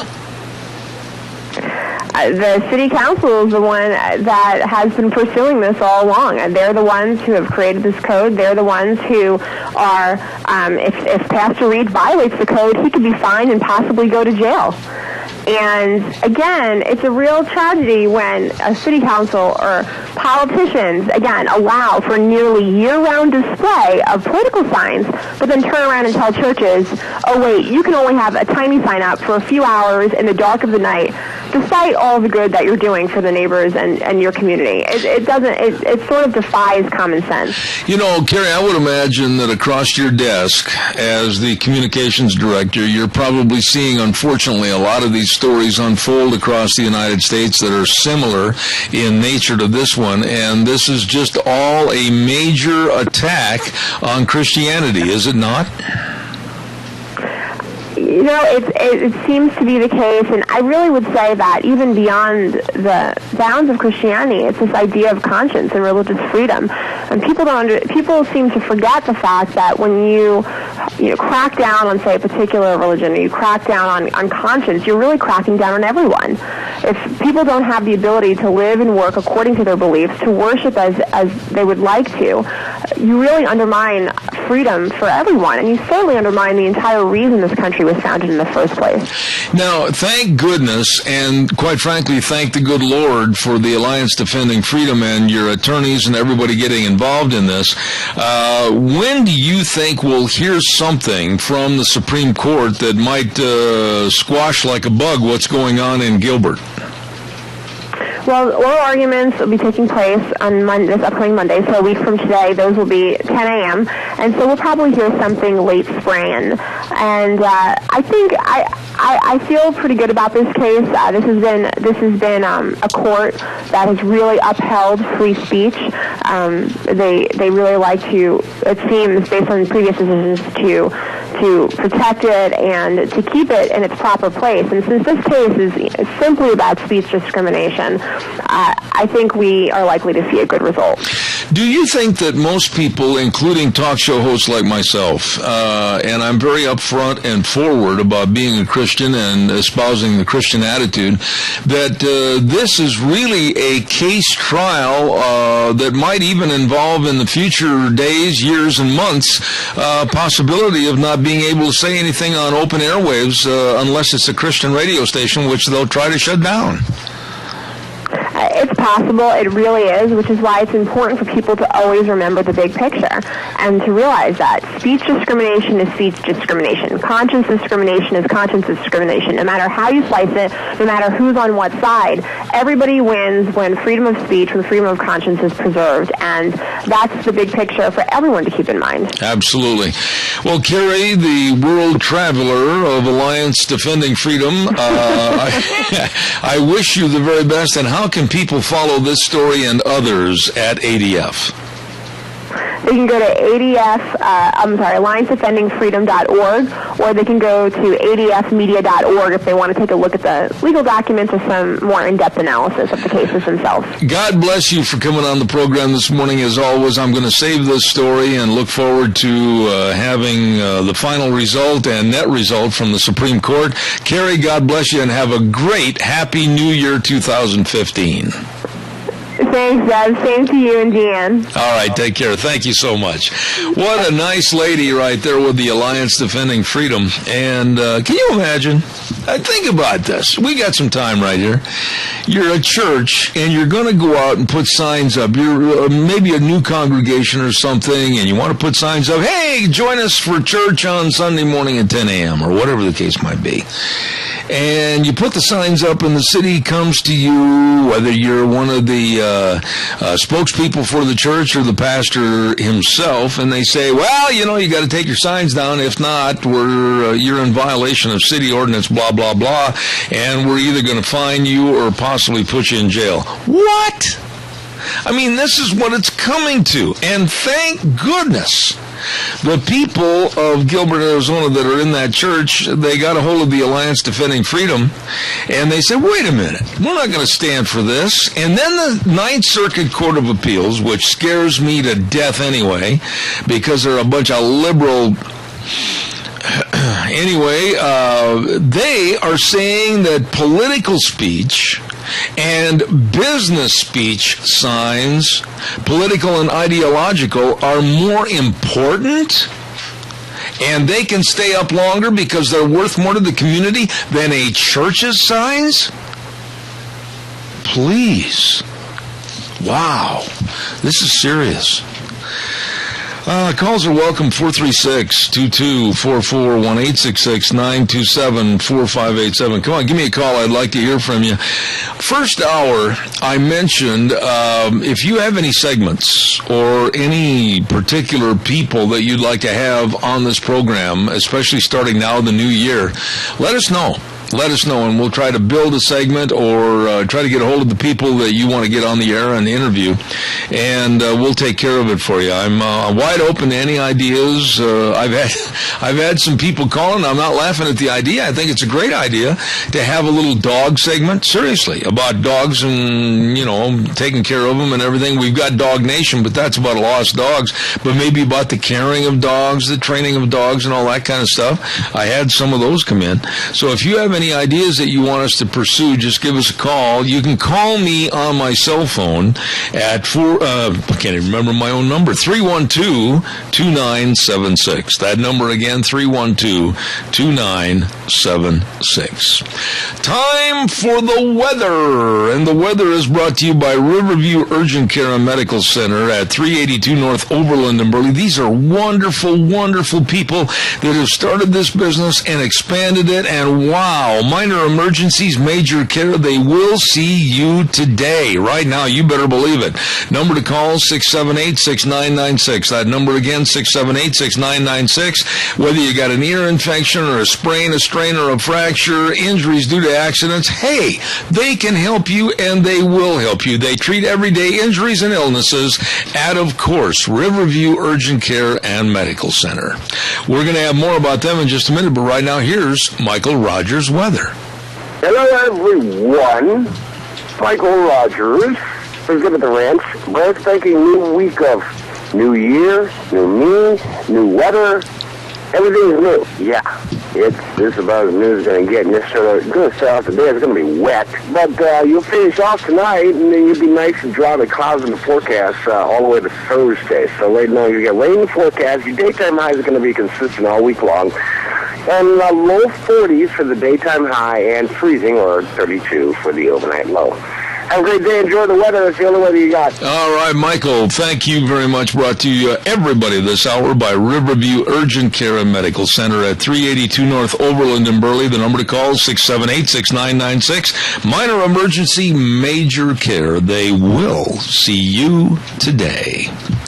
All right, give us a call, 436-2244, 1-866-927-4587. While I'm waiting for your call that I know is coming in, also want to remind you about Cameron and Siemens Insurance, life insurance, health insurance, retirement planning, employee benefits, and, they just enjoy helping people. That's right, they're very accessible and devoted to serving others, so please give them a call at their office and make an appointment, 436-4424, 436-4424. Cameron and Siemens Insurance, Highway 24 in Rupert. Give them a call.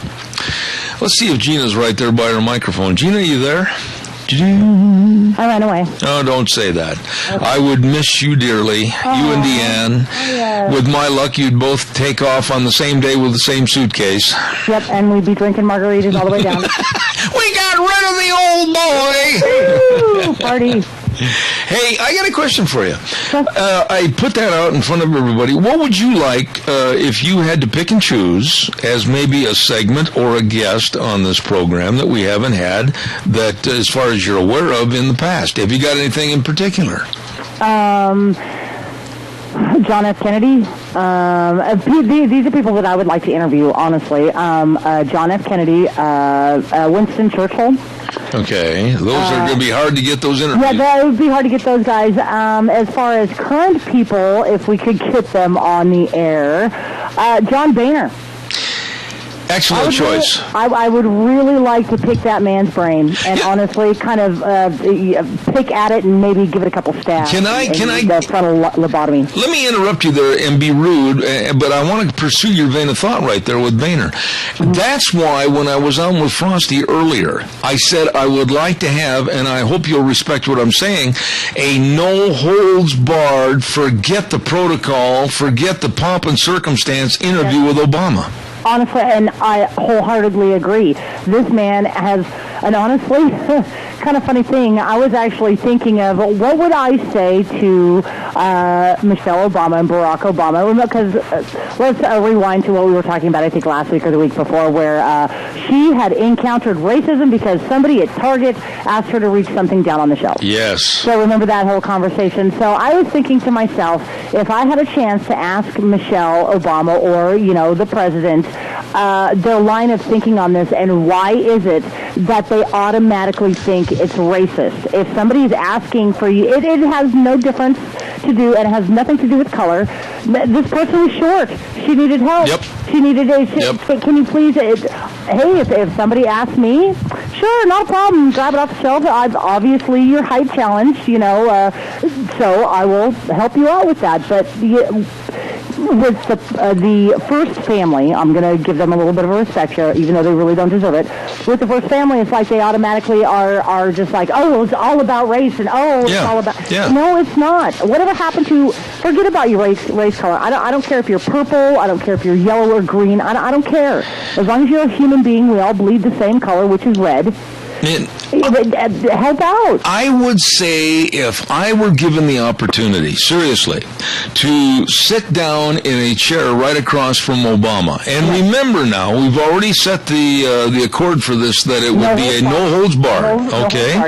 I would say, and I would be respectful as Mr. President, I would say this, Mr. President, why do you continue to push on the American public failed liberal policies they don't want? Amen. That we have voted against. Yes.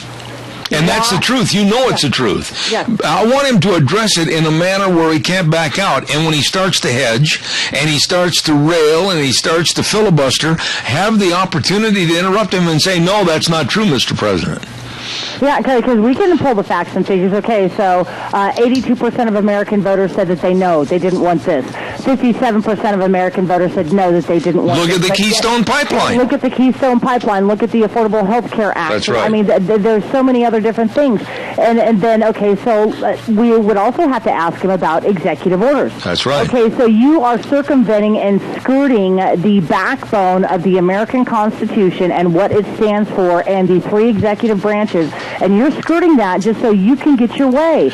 And he is listening to the American public. He's promoting his ideas with the idea that he has the flexibility, let's use that word, of executive orders with his pen and his phone, but he is also giving exorbitant powers, absolutely crucial powers to the EPA, which has never been passed by Congress. Exactly. EPA shouldn't even be around. Amen. And this is why earlier this morning I made the statement, and I'll stand behind it.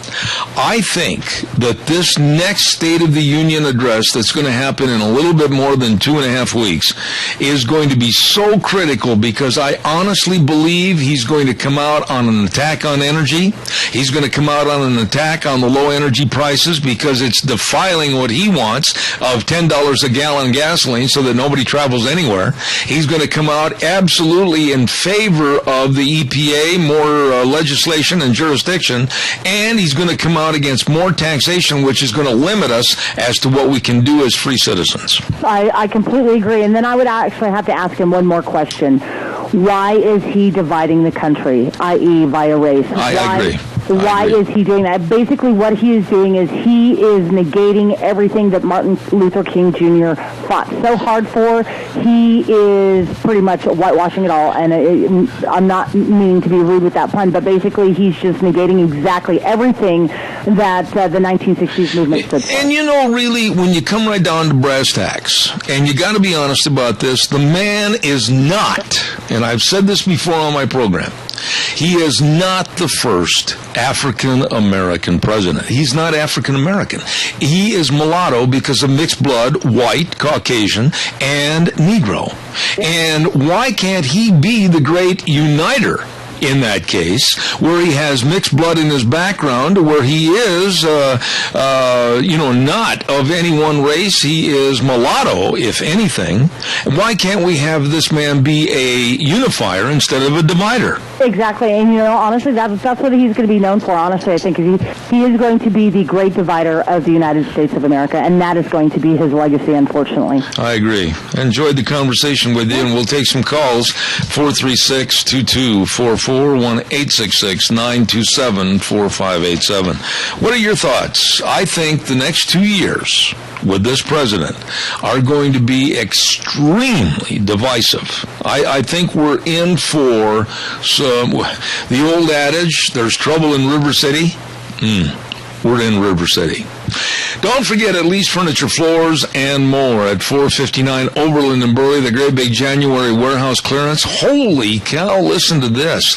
No money down, no interest on 12 months on approved credit. Oh my goodness, they're having a great big mix and match sale, and they've got absolutely everything over there. Super low buys on carpeting, and they've got super low buys on mattresses, the good, the Ortho Sleep, and the better, the Images, and the best, the Deep Sleep mattresses. Oh my goodness, at prices you can afford. You'd better get in there today, and you can save up to 30 to 40% off, and believe me, single and double pleated window shades. Oh wow, you better get in there today. Check out all the recliners too, at prices you can't afford to miss.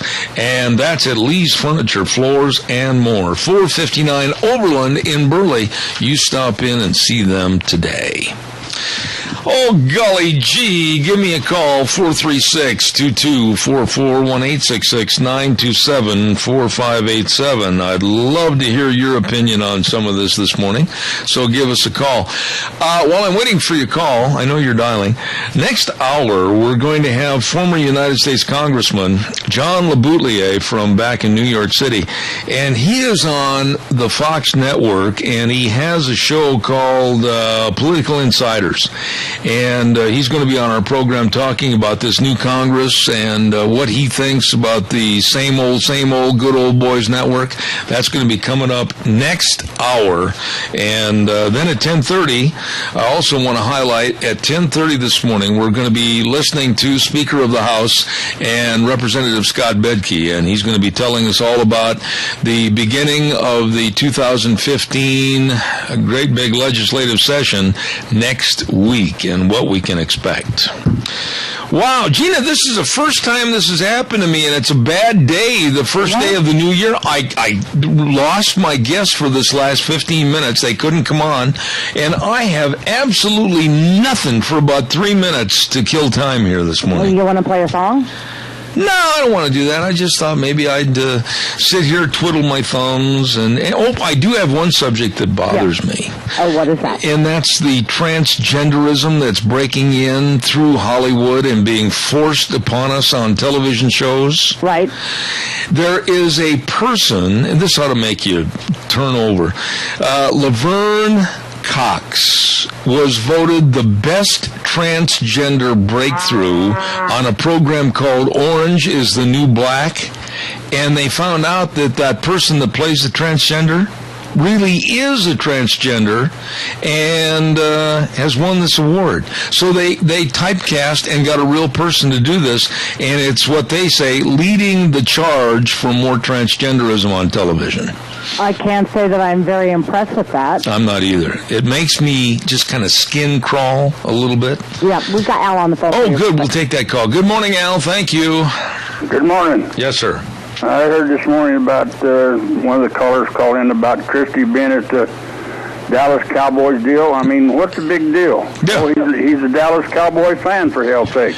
Yeah, and it's nothing new. He has been there many, many times in the past. He's been at the Washington Redskins, too. True. Yep, he has. Turner, where's he been? He's been all over New York Jets. I mean, I don't know why they just want to pick on certain people.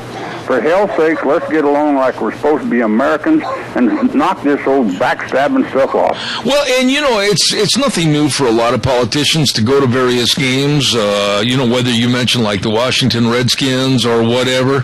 One group of politicians you never see at one particular sporting event. You'll never find a politician at a Chicago Cubs game. I was going to pass on that, but you brought it up. It's the truth.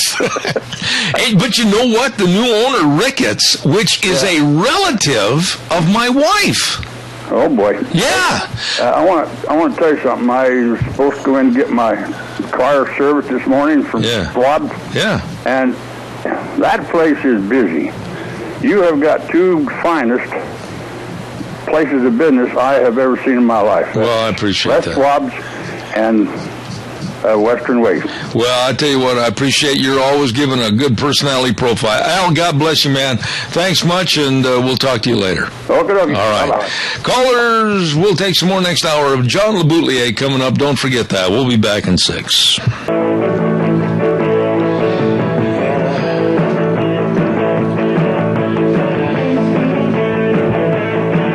Oh, good morning. Welcome back. Hour number 3, Zeb at the Ranch, and good to have you with us. Our major sponsor, your Magic Valley Les Schwab Tire Centers, all 7 locations serving you, and service is the key word.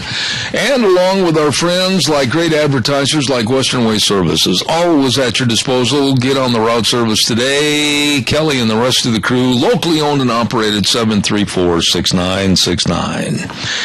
We are going to go to the phone lines in just a moment and have our guests, but first of all, we're going to tell you a little bit about the Chadwick Sports Grill, 139 West Main in Burley. Oh, good food. Good food, always with great people. What a fantastic menu. And Gina, of course, is the Chef Boyardee on our program. And if I say this wrong, she'll probably correct me, but it is today's special croquet monsieur, which is French ham and cheese sandwich served hot with a cream sauce, and melted cheese on top with choice of potato, vegetables, and super salad. Let me say that again. Croquet monsieur. I hope that's right. At the Chadwick Sports Grill, 139 West Main in Burley. Really good place to eat. Oh, I'm drooling all over the microphone. Hey, listen, let's go to the microphone right now and the telephone, too, and get with us on the show, former United States Congressman, and he's on Fox, and I can sit and watch him with his cohorts in crime as they discuss politics on Political Insiders. Good morning, John LeBoutelier. How are you? Hello, Zeb. Happy 2015. I hope so, but we still have 2 years of Obama left. God, tell me about it. I don't know how we're going to get through 2 more years like this. I really don't. Well, at least one of them, next year, 2016, will be all focused on the presidential race, so we won't pay much attention to him. So this year, still a lot of Obama, and it's going to be pretty bad. No, okay, I mentioned earlier this morning, John, and you're much more in tune as to what's going on back there than I am, but I'm very concerned at his State of the Union address in a couple of weeks, and I'm afraid it's going to be how and how much that he's going to cost us America. Do you agree or disagree? Oh, definitely, and here's the mode he's in, which is he's been reelected. He can't run again. We know that. He's the first black president. He got his big thing, Obamacare, through. Supreme Court reaffirmed it. So in his mind, he already is a successful 2-term president. This is what he thinks, not what you and I and your listeners think. He is halfway out the door, Zeb. He's looking to where he's going to put his library. how much money he's going to get for his memoirs, how much per speech.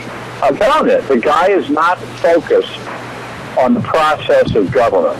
And what he does now is executive orders, unilateral decisions, tells Congress to go bugger off. I don't care what you're going to do. I'm going to do this, this, and this. And it's up to the Republicans now who are going to run the House and Senate starting tomorrow. They have to get an agenda out there to America, and we Republicans have to force Obama onto our agenda. Not his agenda, our agenda. Yeah, Keystone is a good first step, but it really is more symbolic. What we really need is an immigration plan and an alternative to Obamacare that will help make our economy better. And I don't see this yet from the Republicans, and that's what worries me. Okay, let's start right there, John. Mitch McConnell, John Boehner, and the rest of the Republican Party. I'm just going to state my case. I don't think they've got the backbone. I don't think they've got the spine. I think it's too much of the good old boys network, and I don't think we're going to see any change. Tell me I'm wrong. Well, you're not wrong, and you're not out of the mainstream, because there's a new poll that we used last night. 60% of Republicans around the country don't want Boehner to be Speaker. And when you throw McConnell in, it's 53% don't want either McConnell or Boehner running the Congress. So the majority of our voters don't like our leaders and don't trust them, think they make deals that are bad, they sell out, they don't stand up for what we want. And this is a huge, huge problem, because it means that the Republicans are fractured. They don't have an agenda that has grassroots support. And that plays into Obama, and it plays into Hillary Clinton, too. It plays into the argument that they're going to make that Republicans cannot be trusted with the White House and with running the country. Yeah, but John, I'm going to interrupt you occasionally because I got to ask you questions. Your knowledge is very much appreciated. I don't like, and I'm going to be straight up on this, Jeb Bush. I don't want Jeb Bush to see any of the Oval Office unless he pays for a tour. I absolutely don't think that his political stance is going to be good for America. Tell me I'm wrong on that.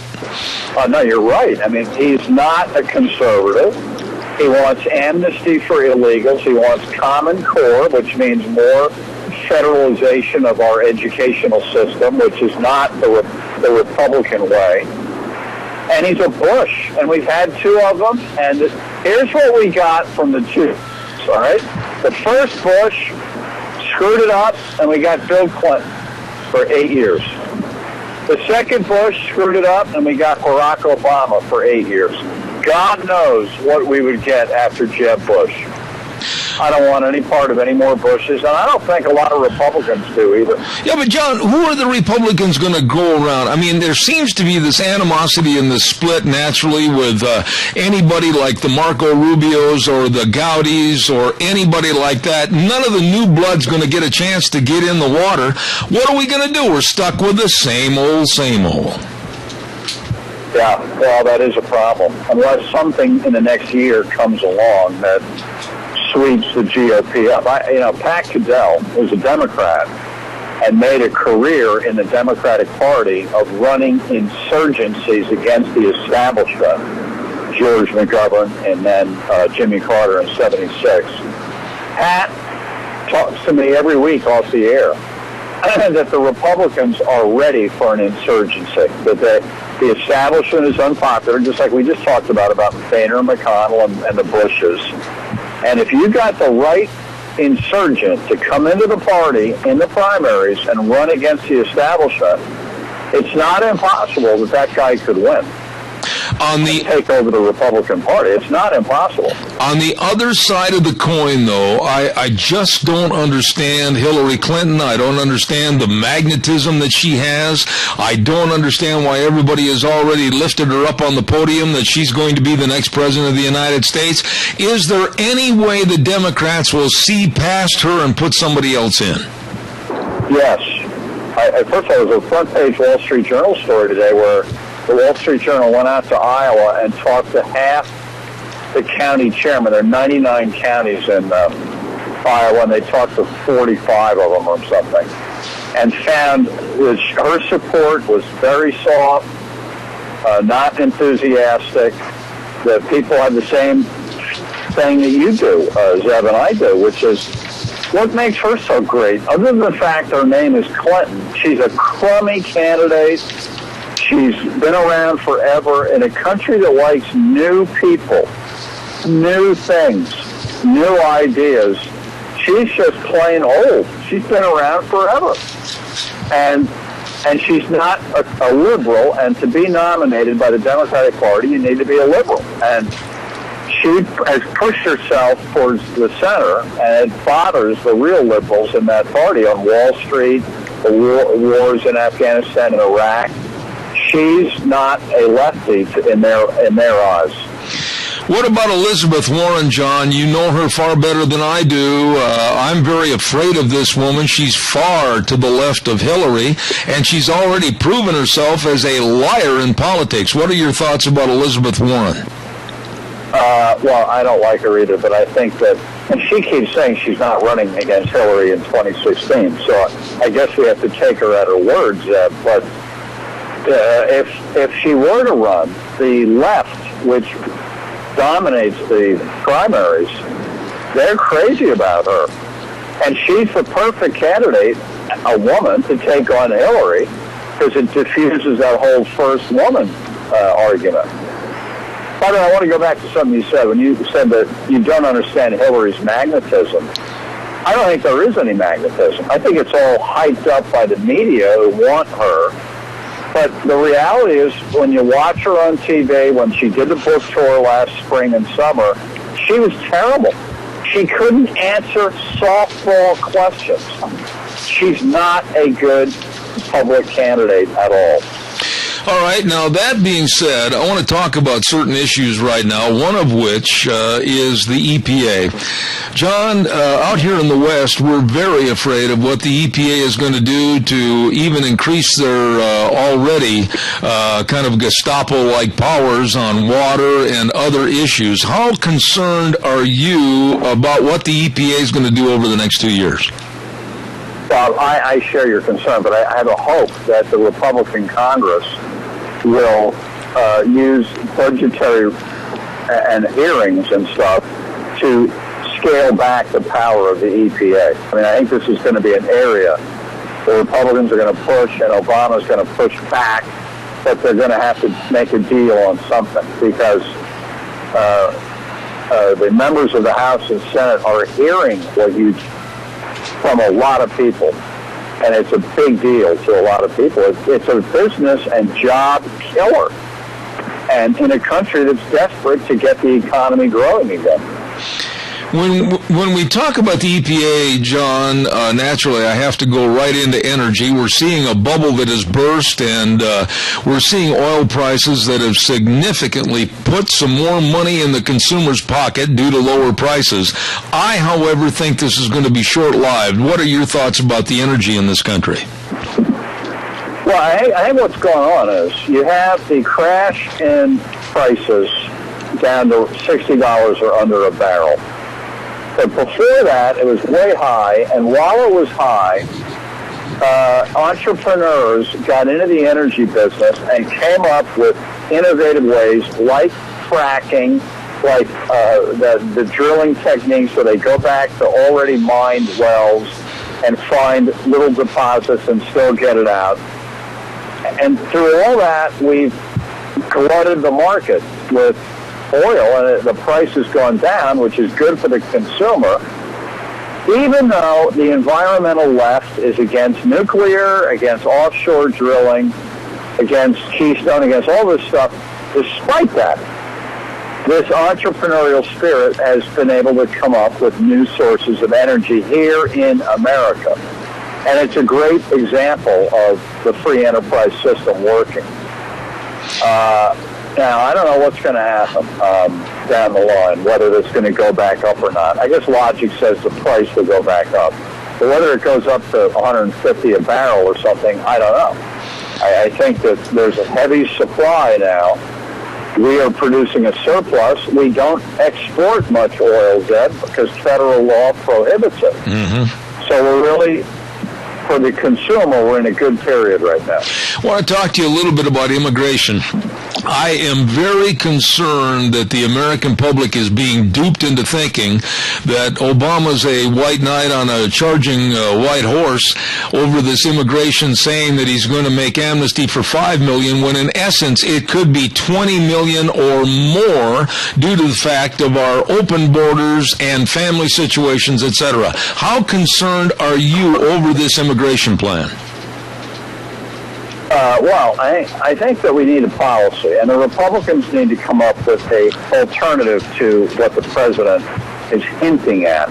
You use the word amnesty. I use the word amnesty to mean that some adult who came here as an adult illegally will end up getting amnesty and be allowed to become an American citizen. That's what I call amnesty, and I don't think it's right. I think there's a right way to come to the United States, and there's a wrong way. The right way is arduous, but it results in a green card followed by citizenship. The wrong way should not result in citizenship with this precious thing that comes with citizenship called the right to vote. And I don't think you should be able to break your way into this country and still get the right to vote. I do think if you've come here illegally and you've lived here for a long time and you're part of society, I could see getting a green card. Zeb, I could see it. So they're here, they're working legally. Yeah, come on, I can see that. But not citizenship. Okay, I agree totally.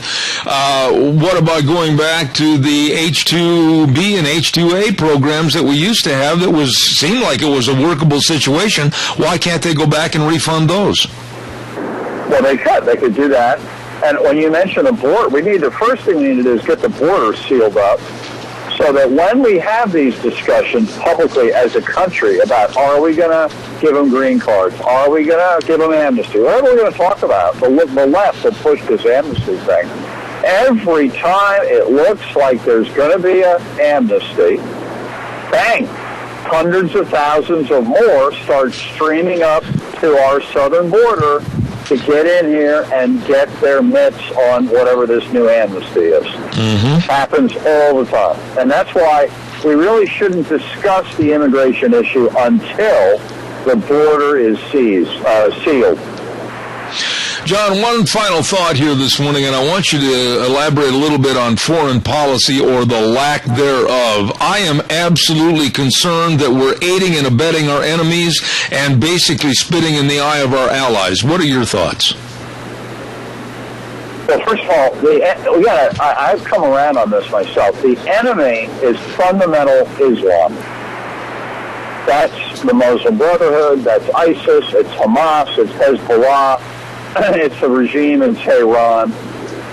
That, whatever shade of Islam they have, basically they're all in the same tent. They're violent, anti-Western, anti-dissenting opinions, anti-Christian, anti-Jew, of course, and they believe in killing.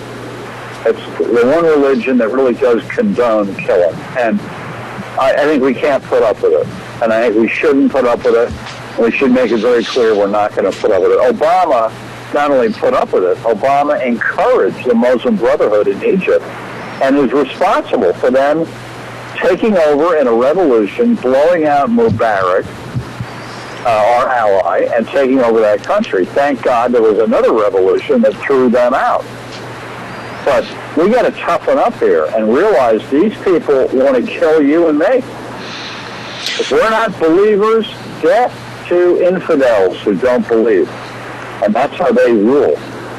One final thought, John, and it's in regards to the president's obsession, his obsession to go ahead with climate change, global warming policies, etc., when most Americans absolutely put it on the back burner. And most scientists today say that we're in a cooling trend. What are your thoughts about this president trying to force us into a climate change situation? I'll tell you an interesting little gossipy story. The executive at Fox who oversees our show, Michael Clemente, several years ago, Zeb, he was the master of ceremonies at the White House Correspondents Association dinner in Washington, and he's up on the dais, and who's sitting next to him but the president? So he ends up spending 2 hours with Barack Obama, and they talked about everything. They talked about this guy, Michael Clemente, getting remarried, having a new child, how's that, blah, blah. But he said that for most of the night, when he was talking to Obama, all he could talk about was climate change. Everything was climate change, climate change, climate change. This has become the obsession and the religion of the left. And it's crazy. I mean, I don't think most Americans even think about this thing. And here, the major political party in America is not only thinking about it, they're obsessed with it on shaky evidence that was goosed by some scientists in England to make it look better than it really is. I have one final thought. As I look at my program sheets, and of course I'm a big NFL fan, the Jets, the Bills, the Giants are all also Rams this year. So is it true you're going to wear green and gold and support the Green Bay Packers? I am kind of for the Packers. First of all, my rule is anybody who can knock off the New England Patriots, I'm all for them. So this weekend, I'm a Baltimore Raven fan. I don't like the Cowboys. I do like the Packers, so I'm rooting for them on Sunday to knock those jerks off. I kind of like Seattle a lot. I like Russell Wilson. I think they'll beat Carolina. And I think Peyton holds on for one game in Denver to beat the Colts. Wow, I'm on your side, and besides that, I enjoy your program, too. Ladies and gentlemen, John LeBoutelier with Pat Caddell and Doug Schoen on Fox News Channel Sunday evenings at 7:30, and I want to wish you a very happy New Year. John, come back and see us soon. Zeb, anytime you ask, man, I'll be there. All right, buddy. Thanks an awful lot. Appreciate it. Thanks for having me. Happy New Year. You bet. Bye-bye. Thank you. Very, very interesting man. Former United States Congressman and nationally recognized political commentator John LeBoutelier from New York State. Enjoy having him on the program. Very good guy. Oh, my goodness. You realize, of course, that on Thursdays we have a special segment on our program called School Days in Cassia County. And we're very, very blessed. And I want to say thank you to the Child's World and also Ambulatory Surgery Center. Child's World at 1308 Overland in Burley. And right now with all the children, you know, and the upcoming birthdays and the new babies and all the outfits and the toys and the blankets and the cribs and the walkers and everything you need for the babies right there at a Child's World, 1308 Overland in Burley. Really nice people serving you. Stop in and see them today. And then also, School Days in Cassia County, brought to you by our friends at Ambulatory Surgery Center. Now, if you're having upcoming surgery coming up, you know about a procedure you need, whether it's hand surgery, arthroscopic knee surgery, colonoscopies, whatever, just to mention a few, don't forget to call them at 677-8888, and you'll save yourself a lot of money. They're located at 1344 Highland Avenue in Burley, and that's, of course, Ambulatory Surgery Center and the Child's World, both bringing you School Days in Cassia County. That's at about 10:12 on Thursday, right here on Zeb at the Ranch. Having a little problem with my throat here this morning. A little bit of a cold I caught during the Christmas and New Year's break, and I want to tell you that in just a very few minutes, we're going to be listening to Speaker of the House, Representative Scott Bedke is going to be on the program right after our break at the bottom of the hour, and he's going to be talking all about the upcoming legislative session, and if you have calls and questions, be sure to give us a jingle on the landline at 436-2244, 1-866-927-4587. With that in mind, we're going to send it back over to our main studios, and we'll be back in just a very few minutes. And now, back to Zeb at the Ranch on AM 1230 KBAR. To reach Zeb, call 436-2244 or toll free 1-866-927-4587. And now, here is Zeb Bell. Oh, thank you very much, and welcome back to our last half hour. And we're very blessed and honored to have with us this half hour the Speaker of the House, Representative Scott Bedke from Oakley. Good morning, Mr. Speaker. How are you? Well, I'm good, Ted. How are you doing this morning? Absolutely great. Mr. Speaker, I thought first of all this morning, I would like you to kind of address, maybe there's many people in the audience that don't know what it's like. Are you still there? We lost him. Let me reconnect. Ooh, okay, she's going to reconnect. Sometimes cell phones can be a little difficult, and Gina's going to reconnect with him, and we'll have that in just a moment. So stand by. Locally, it's not a hard number to reconnect with, we hope, and he'll hang his phone up if he's listening on the radio or the phone, and we'll get him back on the air. Once again, Speaker of the House, Scott Bedke, and we're going to be talking to him about the upcoming legislative session, and we've good, Scott. A lot of people might want to know what it's like to be the Speaker of the House when the first few days of the session starts. I mean, it must be almost like trying to herd cats when you're talking about new representatives coming into office. What is it like? What do you do, and how do you get things organized? Well, it is a little chaotic at first, and on the personal side, it's very, it's kind of fun to get back with and see all of your colleagues from all around the state. These are great people, and they've got interesting families, and they've done things, and it's interesting to, and it's just fun to catch up with them. Most of the organizational stuff has happened at the 2-day session that we had at the 1st of December. So as far as the committee assignments and all of those types of things, that has already happened. We go into what is called the organizational session, and we did that for 2 days here at the 1st of December. So we're going to start the first regular session here now, and so, but we start that with the governor's State of the State address. So we start that with a joint session with the House and the Senate meeting together, much like they do in Washington, D.C. for the President's State of the State address, or State of the Union address. Anyway, we go in, at 1 o'clock, and, on a week from tomorrow, or a week from today, actually, and organize, the joint session, which takes some procedural actions and you have to set aside some rules and do that. So all that takes some, there's process to happen. But and so as a matter of fact, I've got the script for that joint session right here on my desk in front of me. And that, on a personal level, I mean, there's some things that you have to memorize and be familiar with, and that so it's a little disconcerting for the speaker at times to because everything's on TV and you want to do it in a proper right way. So anyway, but it's exciting to get everybody back there, and so there's an air of excitement.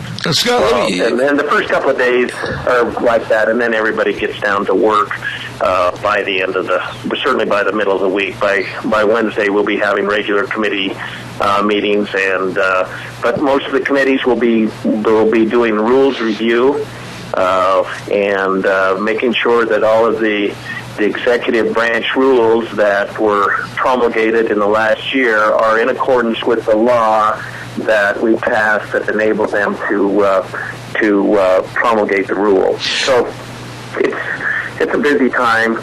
There is some hurry up and wait, but anyway, we just get things rolling, and by the second week it'll be just like regular.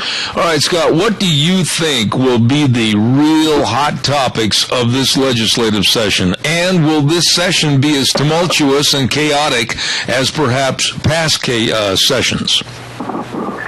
Well, it's hard to predict 100% about the chaos and whatnot. That usually comes from outside of the legislature. But I think that there's 4 or 5 things that we'll that we'll take up this year in a very meaningful way. The education enhancements, number one, I think will be the major driver of the session. The governor's task force has been up and going now for 2 years, and we did the first installment last year. I fully expect us to do the next installment of the governor's task force, which is the career ladders for teachers, and all that's going to cost more money. And the good news is that our revenues are coming in as expected, right about 5% more than they were last year. So that's a good indication that that the economy is starting to get back on solid footing. I think another thing that we'll talk about is transportation funding. We've got a bunch of bridges, over 700 bridges in the state that they're over 50 years old, and their useful life when they first were put in was 50 years. And so we've got to make some investment in our infrastructure. And so I think that there'll be meaningful discussion on that. Tax issues are always something that comes up. The business community would like to see the rest of the personal property tax removed on business equipment. And there's some of us that think that Idaho would be more competitive when it comes to keeping and citing new business here in the state if our income taxes were lower. I mean, we in the Intermountain West of the states that do have income taxes, we are among the highest, and so that puts us at a disadvantage at times. I think we'll spend time on government transparency. I think that with some of the issues that have come up with government contracts in the state, I think that you'll see that the legislature step up and tighten things down and have some more oversight on that, and do some things that increase the public's trust in the governmental process, and that may take the form of increasing, financial disclosure by the elected officials. We will have I've spent a lot of time, and the staff has spent a lot of time this year on an ethics manual that we want to, the first week we're going to sit down with all of the legislators. We'll call them into a room and we'll go through this new ethics manual. And, so we're going to spend some time on that. Mm-hmm. The Add the Words folks are going to want to, us to change the Idaho Human Rights Act to add, sexual orientation and gender identity to that law. The state is now engaged in the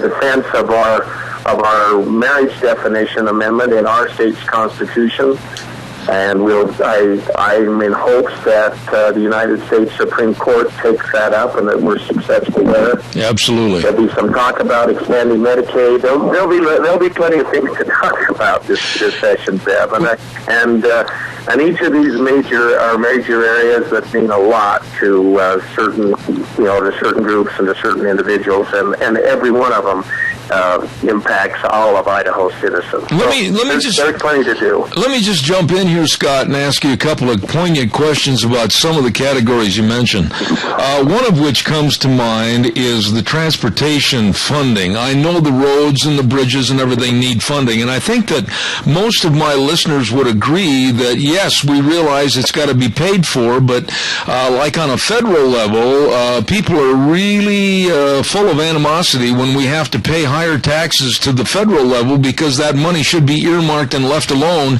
just for funding transportation needs. And I think the same could be said on a state level. They want to make sure that if they're going to be taxed and have to pay the money, let's leave the money right there for that particular topic. Well, and I can look. I don't have the citation right at the tip of my tongue here, but Idaho's Constitution is very clear on the monies that are raised from the gas tax, from registration, those types of things has to go to the roads and to the infrastructure. We cannot use, like, the federal government, and your point is very well taken. They raid those funds, whether it's transportation funds, whether it's Social Security funds, whether it's Medicare funds. They use those for general fund purposes. In Idaho, the money that is raised by our gasoline taxes and the user fees, the registration fees, those types of things, have to go back into maintaining the infrastructure. That is written in your Constitution. So, it's hands off on that. Okay. All right. And as far as the federal government, up till now, and this is what might be changing, the state of Idaho is called a donee state. In other words, when the federal gas taxes and the excise taxes that we pay every time you buy tires or gasoline or diesel, those types of things that go to the federal system and then are parsed back to the states under their formula. For every dollar that we send in, actually Idaho gets back about $1.35. Mm-hmm. And of course, if you're a state that sends in $1 and only gets back 80 cents, then you're wanting to change that. So we don't know exactly what this whole federal distribution system is going to look like or going down the road. But anyway, there's always been a resentment of these larger states in the east that send in $1 and get actual less money back to maintain the federal system, the federal road system in their state.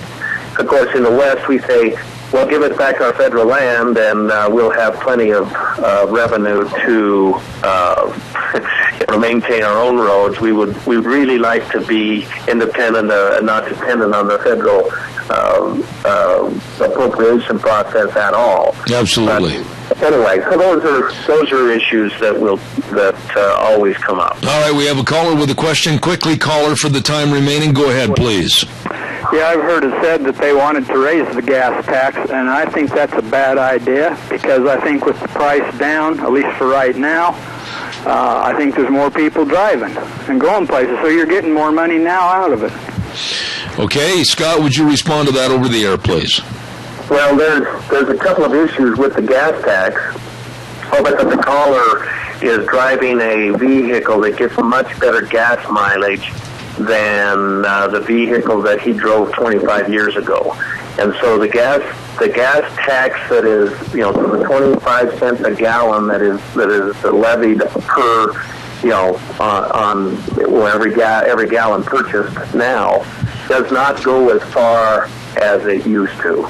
And so while the caller's point is very well taken, we've got to maintain the taxpayers have put a lot of money into the road systems, both in the state and in the local jurisdictions here. And if we let those get to a point where they have to be replaced, it is so much more expensive to do that than to maintain the system that we have. And I'm not advocating the gasoline tax at this point, but you asked me what was going to be on the docket, and that's one thing. And Idaho, the registration fees that you pay on your cars here are, if they're not the nation's lowest, they are at that low end. And so you don't have to talk to very many family members that live out of state to see what other states charge when it comes to registering their cars or their other vehicles. Again, I'm not advocating for that. I'm just saying that this is some of the things that we're going to be talking about. Also, with heavy trucks, the state used to have a ton-mile tax. And of course, everyone knows that the breakup of these roads is not happening with your F-150 or mine or the cars that we drive. It's happening with the heavier loads. And so, with the road system, I'm really in support of a user pay or a user fee system, and so the ones that are using the roads need to be the ones that pay for that, and I'm not sure that the way the costs are allocated right now, that the heavier loads are paying their fair share for the upkeep of the system. All right. Of course, if the heavy trucks, if the trucks raise their rates, of course, then they pass those costs on to us anyway, so we end up paying. But anyway, those are just some quick thoughts on the caller's point. Scott, I've only got time for about one more issue, but one of the most contentious issues every legislative session is education. What do you look for as far as trying to salve the wounds, if you will, of education this year at the session? Well, there's a couple of things. I think overall, beginning teachers, there's going to be a push to raise beginning teacher salaries. Now, the state per se does not set the salaries of the teachers in the local districts, but we send money to the districts that they in turn mix with local money and their other monies, and that's how they come up with what they pay the teachers. So what the state does makes a large part of that. So I think there'll be a push to get the task force on the governor's task force thinks that beginning teachers should be making around $40,000. And middle teachers 50, and the experienced expert teachers at 60. Now we're a long ways away from those levels right now, but that would be their goal. That was their pie in the sky goal. Right now, the amount of money that the state sends to our local districts for a beginning teacher is a little less than $32,000, and so we have to. Before we get to 40, we got to get to 33 and then 34 and work it up that way. You see a lot of, in the rural areas, you see a lot of turnover on teachers. You have the ones that are spouses who are employed someplace else and they teach, but the new teachers come and go very quickly in our part of the state, and there's going to be a push to address that under the governor's proposals or under the governor's task force proposal. And so I think that's one area where we'll work. I think that this tiered licensure is something that is a work in progress, and I don't know exactly how that's going to turn out. To the teachers and those that are stakeholders in the education system, I would solicit their input on this. We want this to be something that is very functional and workable when we're done, and not just a major source of contention. There's not, we should take. We should get these. We want the best teachers in the profession that we can get out of the colleges. And once we get them in there and get them trained, then we need to quit. We need to quit jerking them around and let them do their job. Absolutely, Scott. Real quick, short answer on this. The governor has been criticized for standing up for marriage the way it should be between a man and a woman, and he's been criticized in a lot of the media, especially the Times News, saying that he's been wasting a lot of the state money by fighting this. What are your thoughts quickly about Governor Otter and what he's doing to stand up for man-woman relationships and marriage? Well, the governor raised his arm to the square, his hand to the square, and took an oath to protect the Constitution of the state of Idaho. Yes. And the Constitution was amended by the people of the state, overwhelmingly so, and passed in I believe nearly every jurisdiction, to amend the Constitution to say that marriage in Idaho is between one man and one woman. Yes. Period. And so the governor is duty bound, as are the rest of us, to defend that. So his actions are completely in accordance with the oath that he took to defend the Constitution, and I support him 100% on that. Now, maybe some federal court will decide differently, but unless that happens, This is an easy one for me. All right, Scott, listen, we're planning on every Monday, hopefully at about 10:30, having either you as Speaker of the House or Representative Fred Wood or Senator Dean Cameron coming on the show during the legislative session. I want to say thank you very much for being on the program this morning, and if you'll talk to the other gentlemen, we'll get everything set up so we can keep in tune as to what's happening up there at the legislative session. We will. I think that that's very useful for us as your representatives to hear back from you and from others, and hopefully these types of interviews prompt emails and prompt phone calls to us so that we can always stay in real close touch with our constituents here in the Burley Rupert area. All right, Speaker of the House Scott Bedke, dear friend, thank you. God's blessings up at the session, and we'll be looking forward to talking to you, Scott. Thanks so much. Thank you, Sam. Thank you. Thank you. There you have it, ladies and gentlemen, kind of a prelude as to what's going to start next week at the legislative session with Speaker of the House Scott Bedke, and we appreciate his time this morning. Yes, I'm running a little bit late, and I need to get the weather forecast in. Sponsored by Scarro's Meats, 331 North Road, Jerome. Oh, my goodness, they sell taste one bite at a time. Oh, yes, they guarantee everything they sell, and everything they sell is delicious. Like, why don't you call and order a marinated tri-tip for any occasion today? It is phenomenal. Right now, here is Michael Rogers' weather. Hello, everyone. Michael Rogers, Exhibit at the Ranch. Breathtaking new week of new year, new me, new weather. Everything's new. Yeah. It's about as new as it's going to get. And it's going to start off today. It's going to be wet. But you'll finish off tonight, and then you'll be nice and dry. The clouds in the forecast all the way to Thursday. So right now you get rain in the forecast. Your daytime highs are going to be consistent all week long. And low 40s for the daytime high and freezing, or 32 for the overnight low. Have a great day. Enjoy the weather. It's the only weather you got. All right, Michael, thank you. Very good job. Scarro's Meats, 331 North Road, Jerome. The number to call, and remember, 324-7657. They do sell taste one bite at a time. Don Scarrow and the rest of the folks always with delicious meats. Try that, like I said, marinated tri-tip. Delicious. They guarantee everything they sell at Scarro's Meats.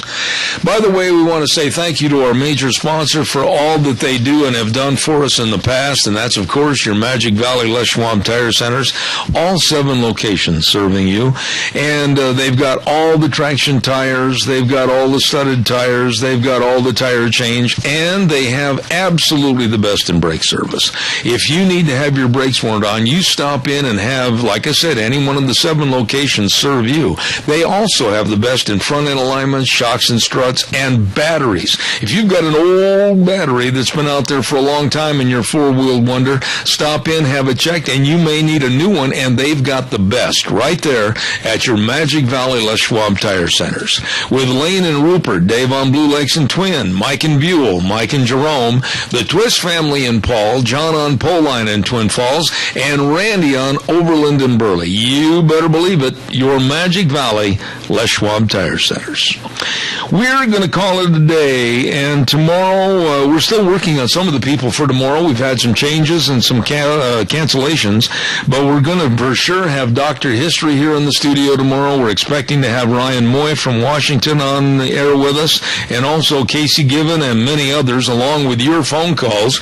So you be sure and tune in tomorrow morning at 8:06 right here on K-Bar, 12:30 a.m., and streaming live on the Internet network all over the world at ZebBell.com. Thanks to Gina, starting a brand new year. Thanks to Deanne. Everybody, Happy New Year. We'll see you tomorrow at 8:06. And remember, the way things were are the way things ought to be.